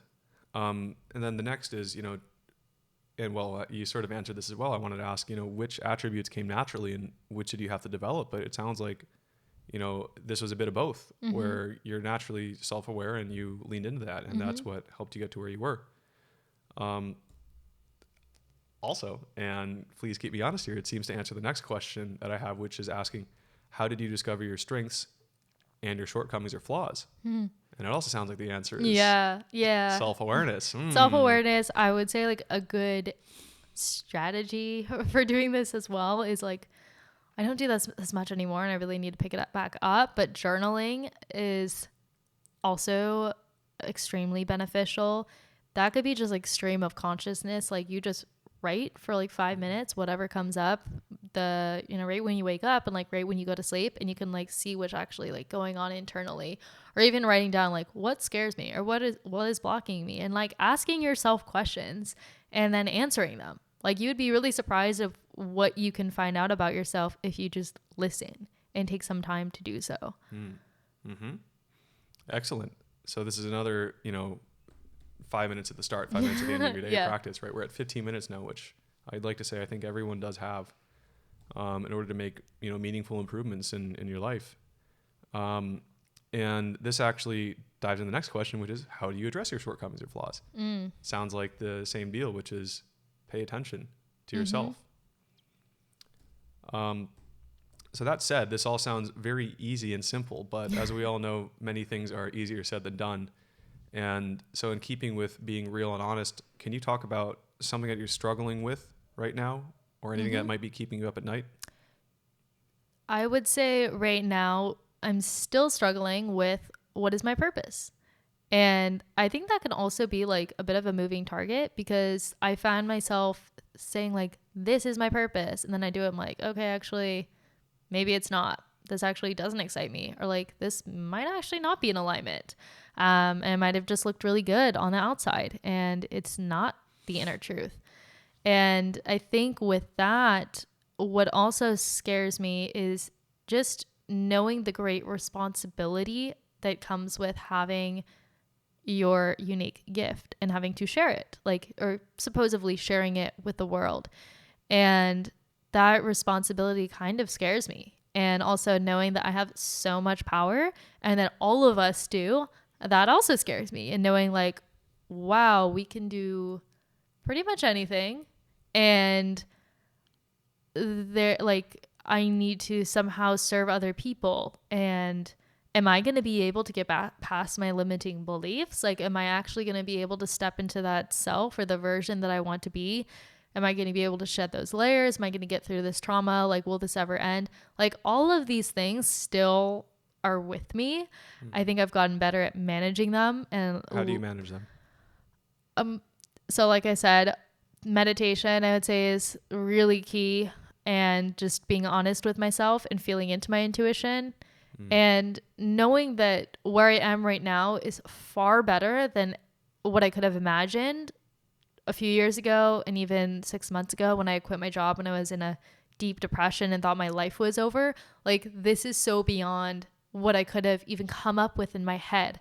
So it's like, oh, okay, if I kind of just surrender to it and follow the joy, or just go into what excites me and just lean into that, like, there might actually be far more incredible things that can unfold that are just so beyond what I could plan out. And that's extremely exciting, but also really hard to trust because you don't know a plan. Like, it's not such a solid trajectory. Like, I think a lot of us hope for, because that gives us comfort in knowing what's next. Mm-hmm. Yeah. And it sounds like there's a theme here, which is pay attention to yourself and go inward. Yeah. Look at use your intuition. How do you recover from feeling down or looking for excuses?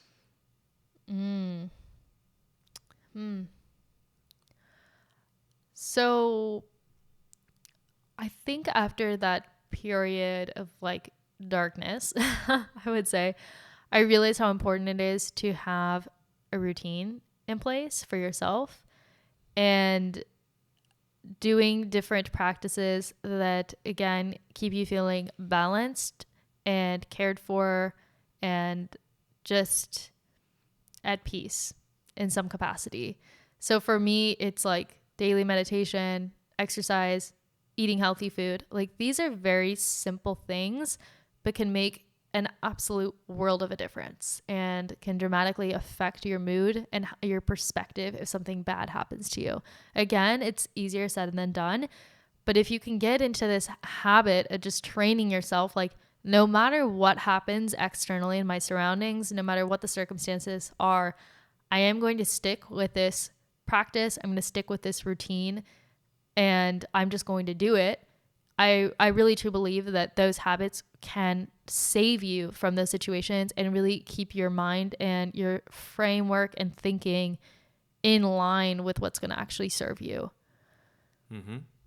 That's fantastic. So again, we're coming back to the same things. Yes. Which nearly everyone can do all those things. Mm-hmm. Everyone can do most of those things.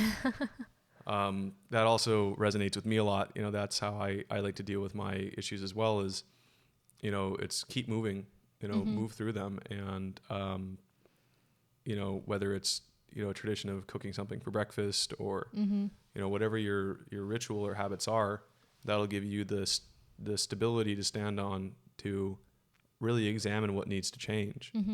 And going into the pain is also extremely valuable and really important. And for me, I had, you know, done things that distracted me in high school from delving into the pain that I was experiencing with my family. And then when I was depressed, I almost felt like afterwards I needed to go through that period of depression, and I actually needed to not do practices, because I think in my mind state back then, I would have used those practices as a way and a means of distraction. And so I think you should try to have these practices in place, not necessarily get attached to them and like gloss over the pain that's happening in your life, but use those practices to go into the pain and try to like uncover like what is actually here, like what is going to keep me stuck. What do I need to let go of? Who do I need to forgive? Do I need to forgive myself? Do I need to forget somebody else? And moving through those emotions and allowing them to pass through is so important, so they don't just stay locked in you and don't keep remanifesting and coming up in future interactions with other people or future circumstances, job situations, etc. You just answered my favorite two words, which I was going to bring up next. Which is exactly, yeah, which is, well, so what? Yeah. Right? So you feel into all these things, and then, okay, like what now? And I think you brilliantly answered that, which is, you know, do you need to forgive somebody?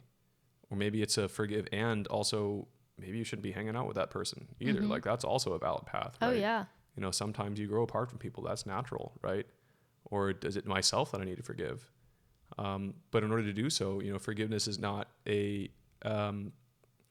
can't do it casually. You actually need to go in and truly deeply feel what has happened, and you need to see it through a truthful lens. You can't color it one direction or the other. You know, take off the rose-tinted glasses, look at the situation fairly and honestly, and from as many perspectives as you can. You know, don't just be regretful. Yeah, that's a valid position, but maybe there's also a hidden gem in there as well that you know, there's some knowledge or wisdom that you haven't been able to extract from the situation, and maybe that's why your brain is still circling around it. And that's at least what I find anyway. And then the next bit is, okay, after I've done that, well, what now? Because you're going to have to do that, right? You're still alive. So what? All right, what does that mean? How do you integrate that learning into your life? You know, how does it change how you show up to yourself and people around you? Maybe it helps you develop a perspective that's more understanding towards people who are in similar situations. At least I would hope so. Mm-hmm. You know, and maybe you become more understanding and kind to yourself because you deserve it. Mm-hmm. You know, one concept that I really like is the Taoist one of, you know, looking at yourself with a soft smile internally, because we can always be our worst critics. And yeah, it's useful to do so, but you know, just remember that deep down, you are a being that is deserving of love, and you are loved, even though it might not seem so on the surface. You know, we mentioned earlier that, you know, blessings come in very convincing disguises. Yeah. So maybe it's just not your time yet, and something is coming around the corner. But you know, dealing with it is the only way to get around the corner. Otherwise, you will be stuck at it. And dealing with it involves, again, looking in, being honest, assessing whatever is going on, being open to something that might make you uncomfortable, and leaning into that. The next question I wanted to ask was about, you know, a recent time you were brave or took a big risk, but we dove into that already. So we're going to move on. So we are now in the kind of concluding section, which is on meaning and fulfillment. And, you know, we've been touching on this a lot because, again, you know, we live together, and you already know a bunch of this stuff is on my mind. And, you know, for our listeners' context, you know, this is stuff I've been talking about with my friends for a very long time now. And that's actually what birthed the podcast, because most people are like, dude, I have no idea. Like, so, yeah, let's talk about meaning, you know, and we can start with, you know, like, where are you on your journey now? Like, are we there yet? No. And do you have a destination in mind? Unfortunately, I can't really plan it out. I think I have a general direction or sense that I want to go into, but I don't really know where the end is going. And do you think, would you rather know the destination or not? Part of me wants to know for sure, and then the other part is like, just surrender and like welcome in the mystery of life. Like, this is life. Come on now. Like, stop trying to plan this out. Yeah, you know, how fun would it be if you could predict absolutely everything? Yeah. Okay. The next question is, do you always feel like you're on the right path? Oh no. There's definitely moments of self-doubt, and like I said, just like, oh, I don't, you know, this was in alignment. I thought this was in alignment, but why am I suddenly like not really feeling it anymore? And maybe it's going to take a few tries. Like, it's going to take a few shots of like, this is the right move. Like, this is the right job. And then you get there and you're like, no, it's not. And it's kind of like a process of elimination game. And I definitely feel that quite often. And I feel that right now. And I do feel like I'm still in a transition phase of course, having like a lot more freedom that I did in my past position when I was going to an office consistently, having normal work hours, and now being like absolutely blessed with a ton of flexibility with time and location. I still feel like this isn't it. And this is leading to like the next stage, or maybe giving me the platform and support and stability in order to kind of explore other areas and try things out. So I still feel like this is in an exploratory mode. And yeah, there's definitely times where I'm like, am I doing the right thing? Like, was I on the path and then I jumped off of it? And like, will I ever get back on it again? Life's over. Yeah. So turns out you have a new chance like every day to like get back on the path. Yeah. If you feel like you're off. But yeah, more than definitely. So I'd like to dig into that, because, you know, fundamentally we're here to help guide lost souls. And so can you describe a time like when, like recently nowadays, after all this is said and done, like when do you feel lost? I think I feel lost when I'm not excited or energized by what I'm doing. And I think this also goes into the, where do you derive inspiration from? And I think a piece that I forgot was like work, actually. Like, I'm looking for work that inspires me and that can inspire others. And if I'm not feeling necessarily excited, and I'm not saying this like every single day, like you're gonna have days where it's like a bad work day and you're like, I don't really want to go in, but I think there gets to a point where you're like, I really don't want to do this, or like this you're kind of like avoiding doing something. You're like, this isn't it. I definitely have those days, but I think it still gives me an opportunity to reframe it and be like, okay, so I'm not excited. Why? Can I do something else in the meantime, like on top of this all? And also, can I just be grateful for the opportunity that I have right now? Am I missing something? And more often than not, you are overlooking something that, might be serving a greater purpose and supporting you to find what lights you up and what inspires you. And that's the state that I feel that I'm in right now, is I have this great support system, but it's like figuring out what do I do on top of it to really find, what's in alignment with my path. So that's great, because the next thing I was going to ask is, where do you feel the most found?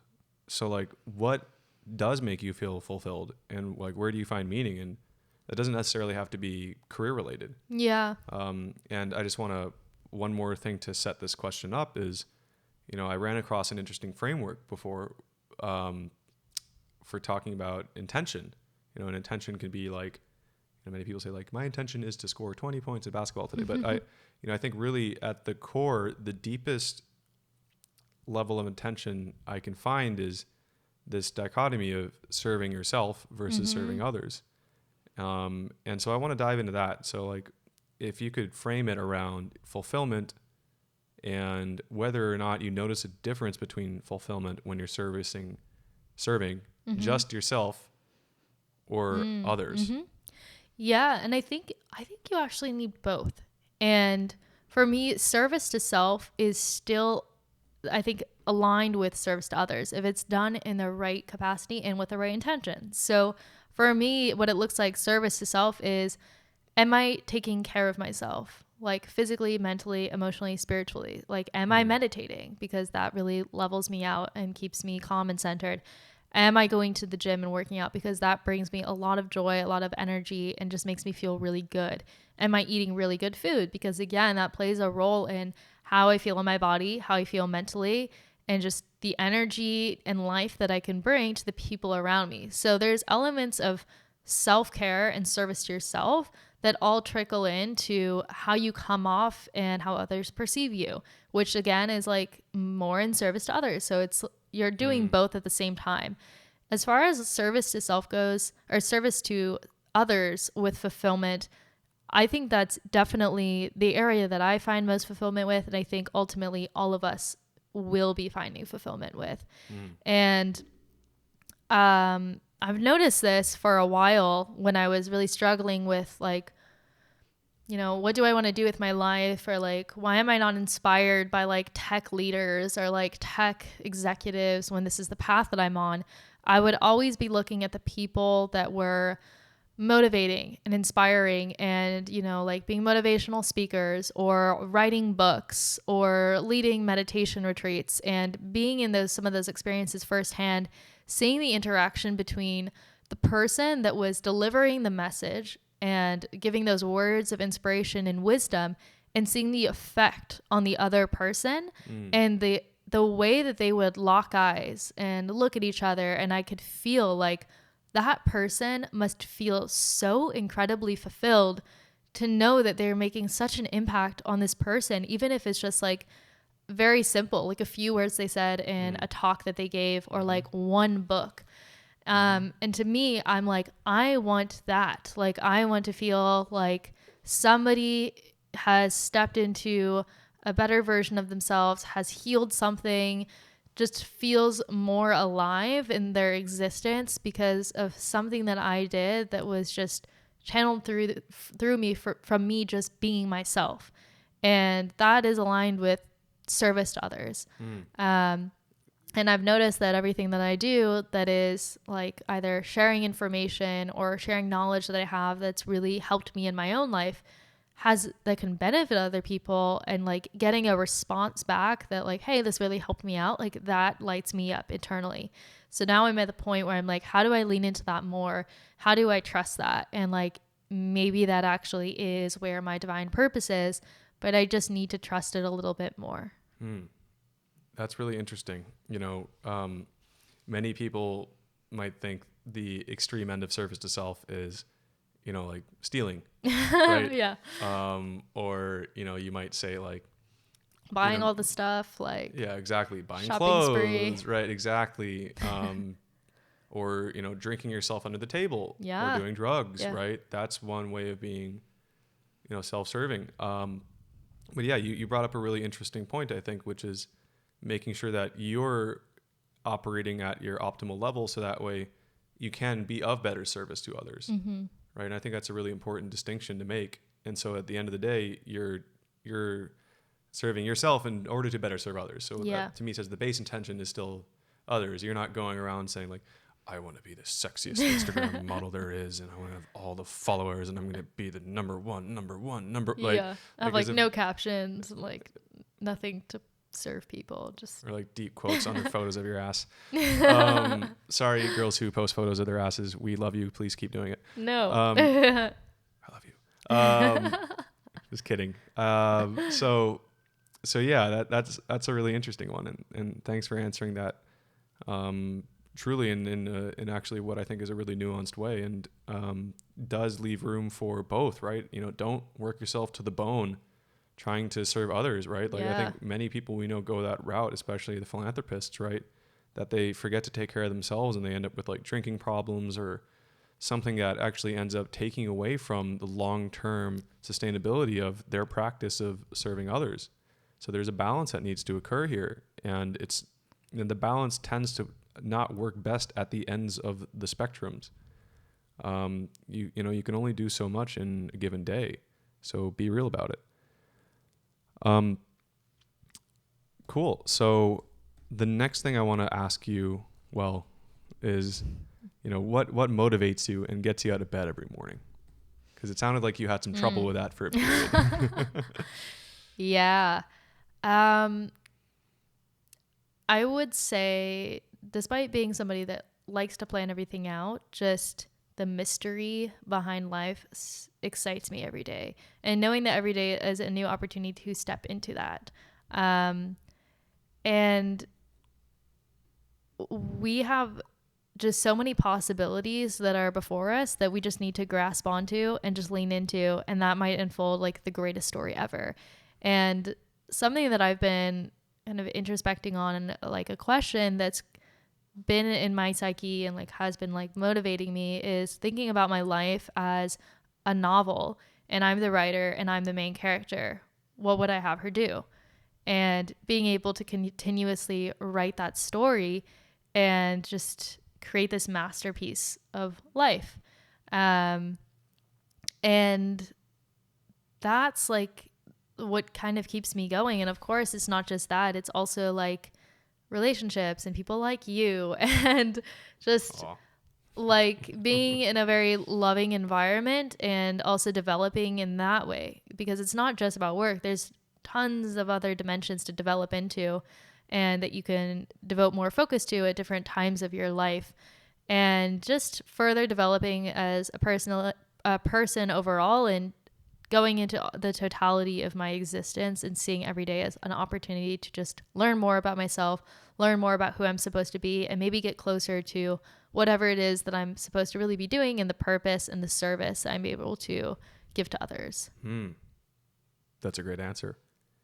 And that kind of ties into the next one, which I think has been made obvious to everybody by now, which is, are you religious or spiritual?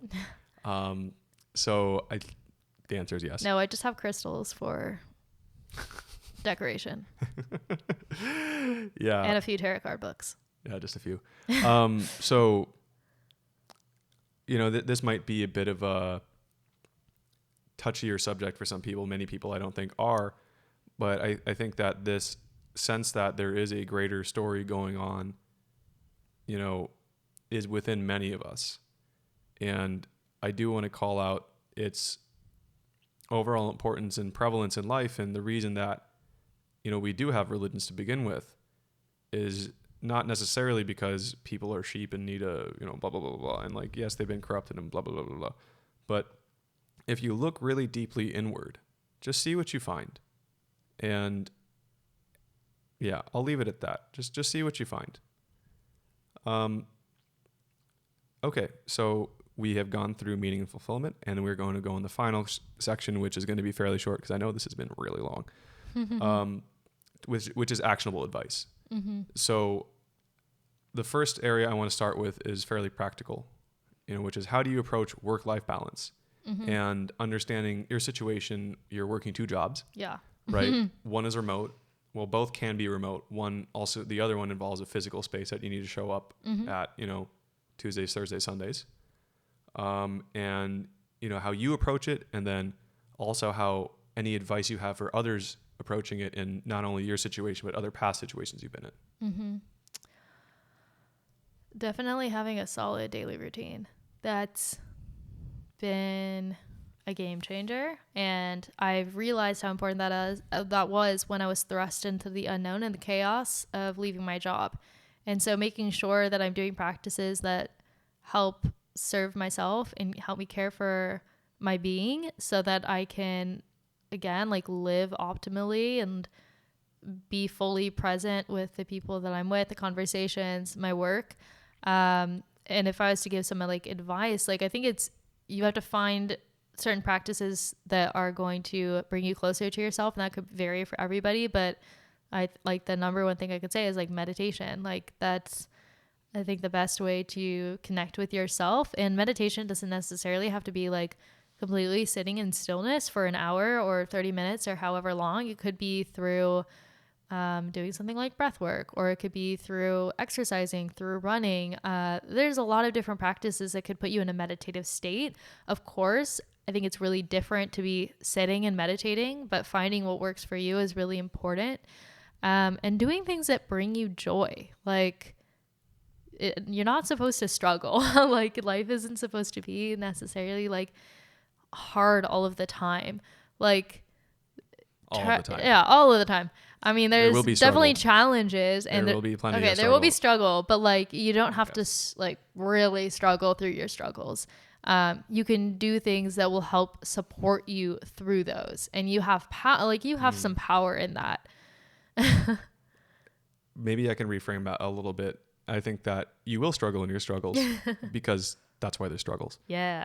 But you can do things to make it easier or harder on yourself. And I think that's true of any situation, at least that I found myself in. There's a path that makes it more difficult than it needs to be. Doesn't make it the fact that it is extremely difficult to begin with. It will be. There will be plenty of, your life is a great example of that. In the moment, as you mentioned, it was hard as hell. Yeah.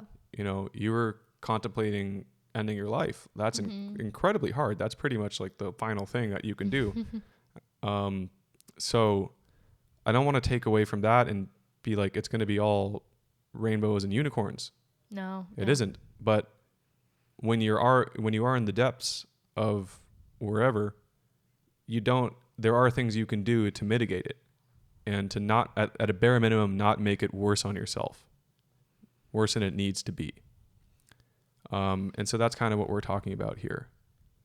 And yeah, and this is also great advice. I know that a lot of people don't have much time, but again, just as a reminder, you're working 2 jobs and you're still able to make time for basic self-care, cooking, meditation daily, yoga or physical exercise if you can. I know not everyone's in the same situation, but just a reminder of what we talked about earlier for maybe people who skipped ahead a bit. Even 5 minutes of meditation anywhere in the day can be of huge, huge assistance. And same thing with journaling in the beginning and end. Wake up 5 minutes earlier, go to bed 5 minutes later, right? Little things like this can help kickstart you down a process of self-improvement and evolution that you might have otherwise missed. Mm-hmm. And one other thing I would like to add is continuously creating.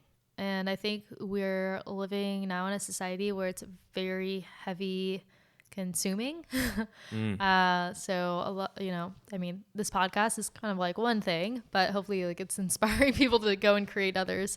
But having a better balance between consuming and creating. So not just spending all of your time maybe after work watching Netflix and just completely vegging out. Maybe it's actually taking some time to, journaling is one way to be creating.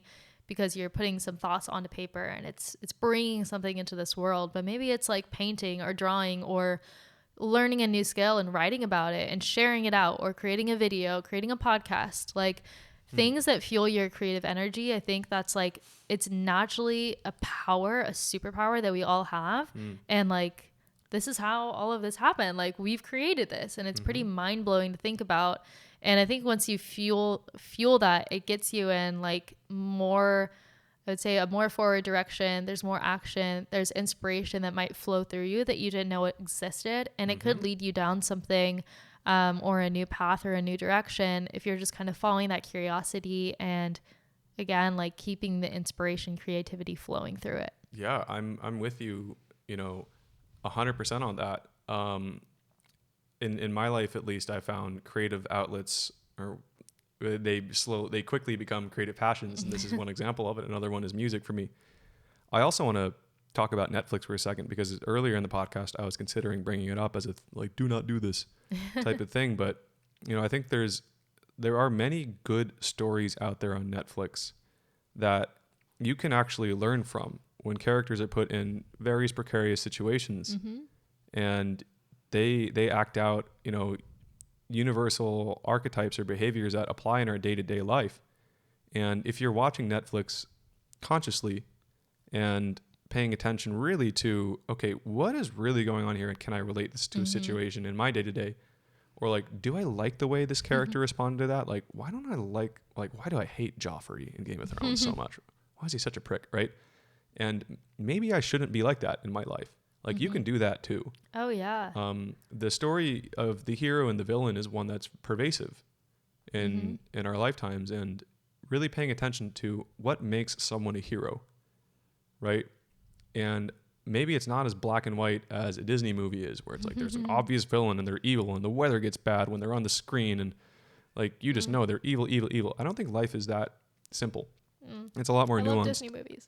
And, we all do. We all do. But they are not a good portrayal of what life is really like. That's for sure. Yeah. So, paying attention to the nuance and the real interactions, and knowing that while times may change and settings may change, much of human behavior hasn't. And you can definitely learn from that stuff. Maybe watching, Friends reruns or The Office reruns. Oh, hold on.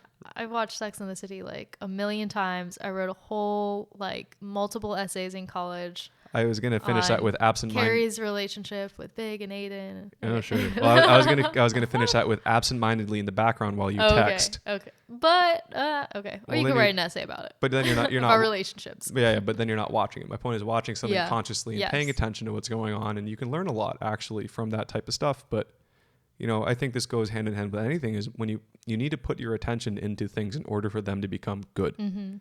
That's another, I think overarching theme that we're coming to in this podcast is attention is good. Awareness is good when you bring it inward on yourself. It might be hard to begin with. You might find something uncomfortable that doesn't align with the mental model you had of the world, but overall, it will be good in the longer run, medium, long term.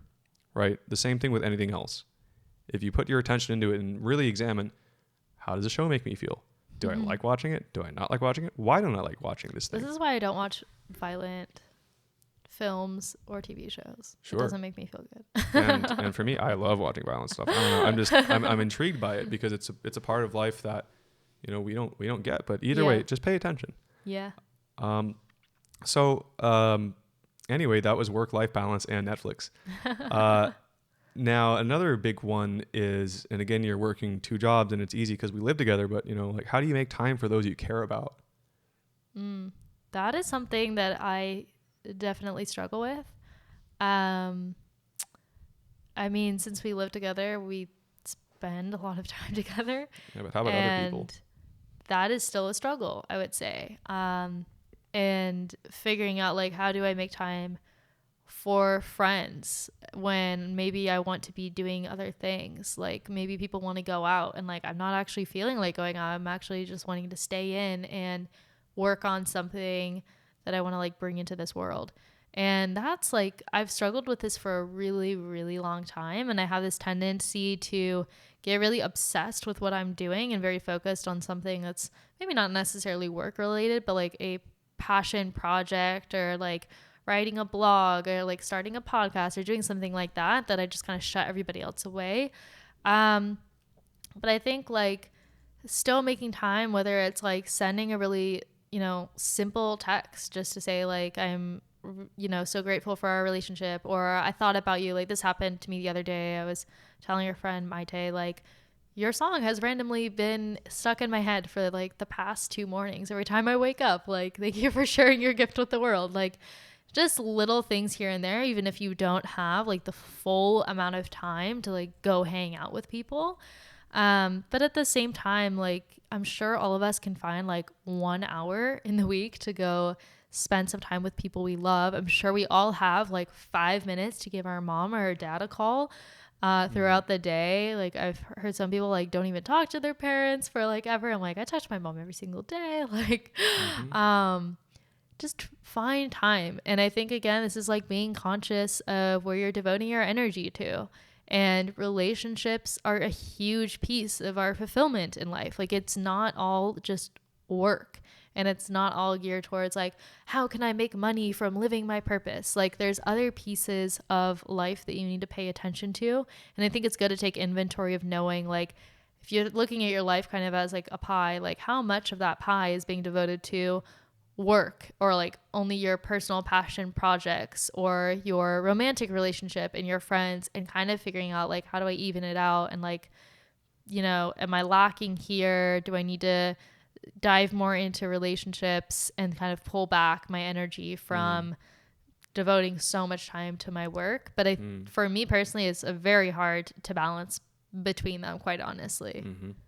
And I think too, that I've noticed in my life, I might be leaning in a direction and it doesn't actually match with my friends anymore. Like their interests or their beliefs might actually not be aligned with mine. So I find myself sometimes in these awkward situations where I'm like, I don't know if I want to like be hang out with you as much or spending as much time with you, because now I'm changing and you don't actually kind of like match the same, direction that I want to go to. And we've talked about this multiple times, like, you're the sum of the 5 people you spend the most time with. So just being aware and like conscious of who are you giving your time, energy, and focus to, and what relationships should you actually be, watering more versus the ones that you might need to like pull away from and trim out of your life. Yeah, great advice. And I feel the same about many of those things. It can be hard to make the time, but sometimes it's just a small gesture that makes all the difference. And also when it comes to this, it sounds like the answer is the same as before. Pay attention. Really look at, where am I spending my time, and am I spending it with people who, are, conducive to my growth and theirs, and you could say even the growth of the people that we care most about. Right. And maybe sometimes you do need to nurture more relationships, and others you need to cut out. That's been a big piece of my life as well, especially as my interests changed over time away from, party hard bro and tech bro culture, right? So yeah, very important to just pay attention. So just a few more to go. I wanted to ask something a little spicy. So politics aside, what controversial or alternative viewpoints do you hold?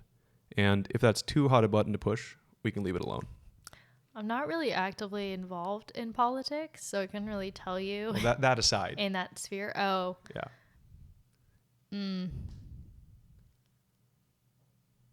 Alternative viewpoints. Well, we talked a lot about divine manifestation and purpose. So yeah, maybe that. I mean, I think people that like maybe like How about Ayurveda? Don't believe in this stuff, that could be like a long rabbit hole of things.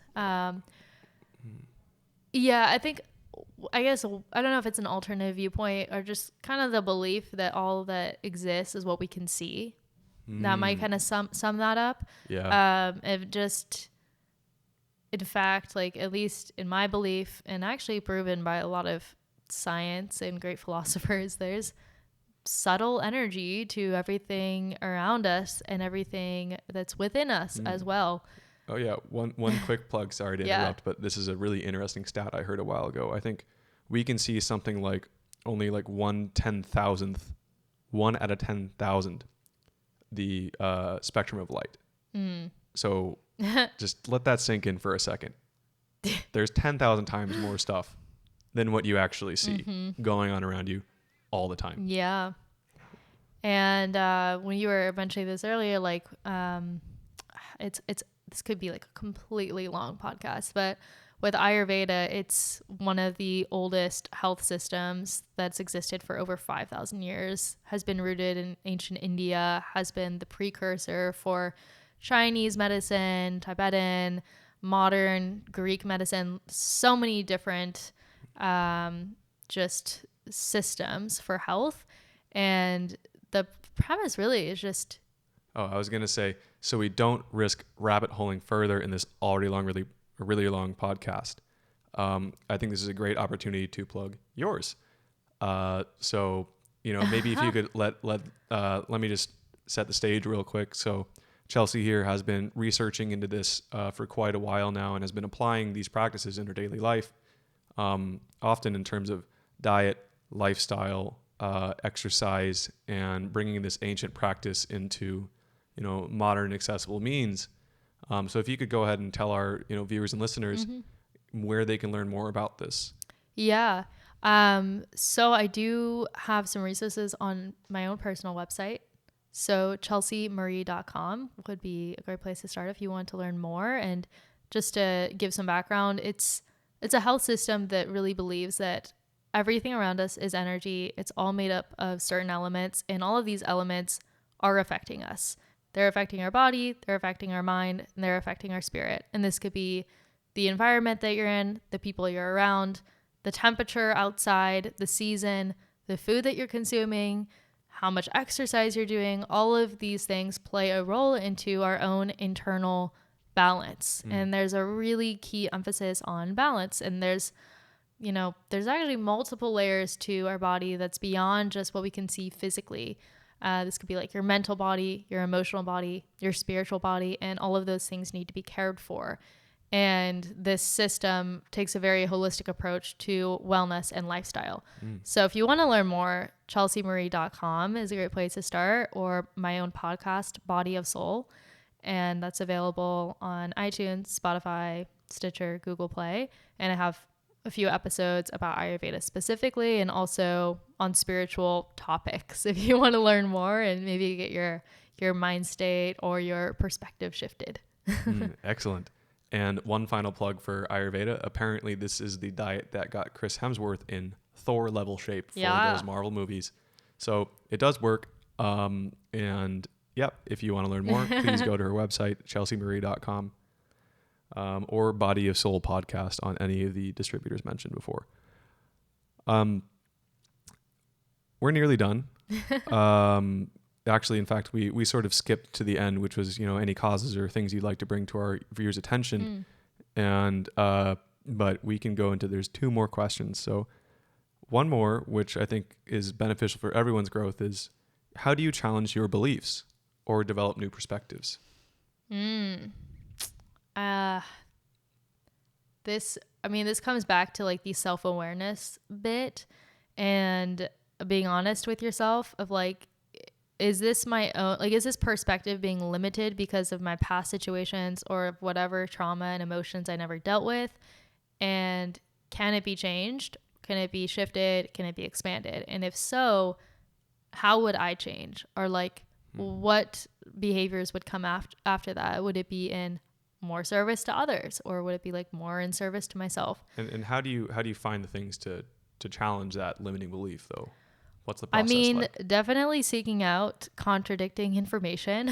We have a natural bias to look for things or hanging out with people that have the same belief system as we do, which is totally natural. But we have been like gifted with the internet that has a ton of information from various viewpoints. And I'm the type of person that also likes taking many perspectives and then turning it into my own.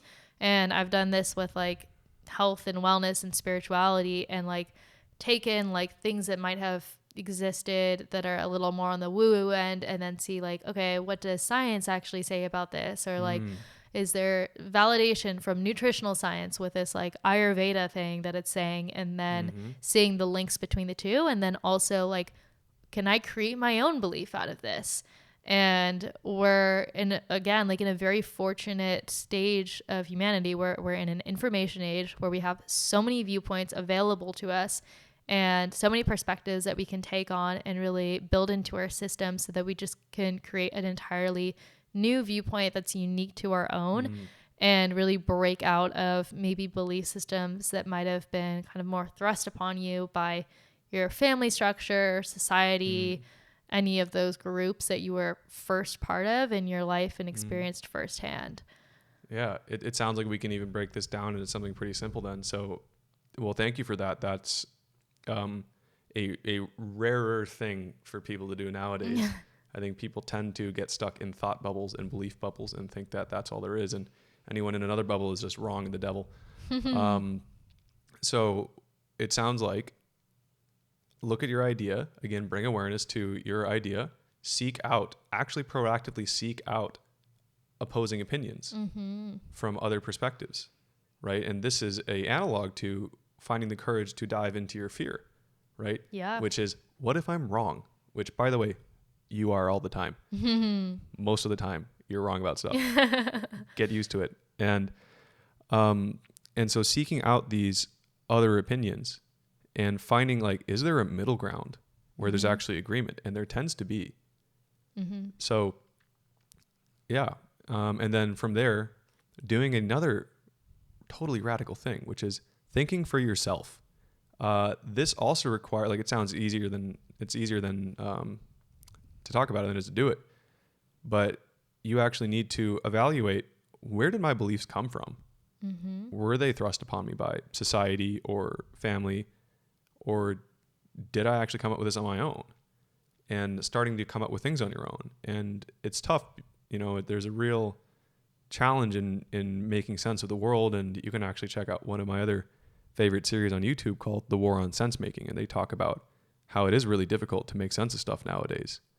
But anyway, you need to learn how to become your own independent thinker and not let other people think for you, unless you really, really trust them. Like, there's times when you have to, delegate thought, but, do your best to actually have a real position that you can defend on anything that might be controversial. So yeah, thank you for that. Finally, we've hit the end. Our last question.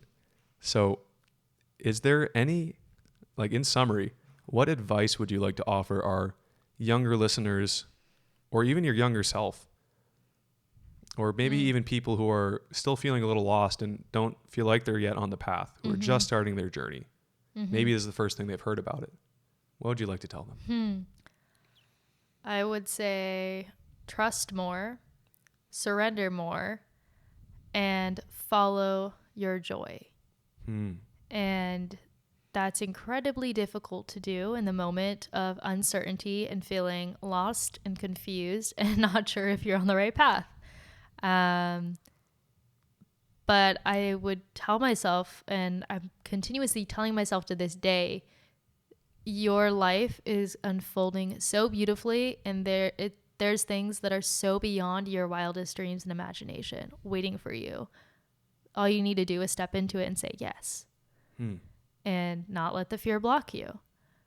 And knowing that it's like the possibility of where your life can go, and knowing that it's supposed to go in an upwards direction. Like, that's where we're trying to take you. Like, life is about having all of these lessons, all of these obstacles and challenges so that you can grow and develop. And that's going to essentially build you up. It's going to build your character and your sense of self. And just trusting that those pains and those struggles are in fact giving you the armor and the strength to like move forward and like step into who you're truly meant to be. That's like what I would give to my past self and what I would still give to myself, and also to like not be so hard on yourself. Like, you don't need to figure it all out now. And it's hard for people that, again, are like type A, and you're like, I want to know exactly what's going to happen, and I want to plan this out. It's going to happen like this. And again, kind of like surrendering that plan and just knowing like there's actually a greater plan in store for you. Mm-hmm. So just trust that more. Well, that is a beautifully inspiring note to end on. So with that, I would love to thank you for being a guest on our podcast. And yeah, I'll see you in like 5 seconds. Thank you so much for having me. All right. And thank you to all of our viewers and listeners. As with all the other ones, I'm going to do my best to publish any relevant links or books in the description at the bottom. And eventually, if I can get my act together, I will be publishing transcriptions of all of these so those who aren't able to listen can read and jump to certain sections. So thank you all, and we'll see you next time.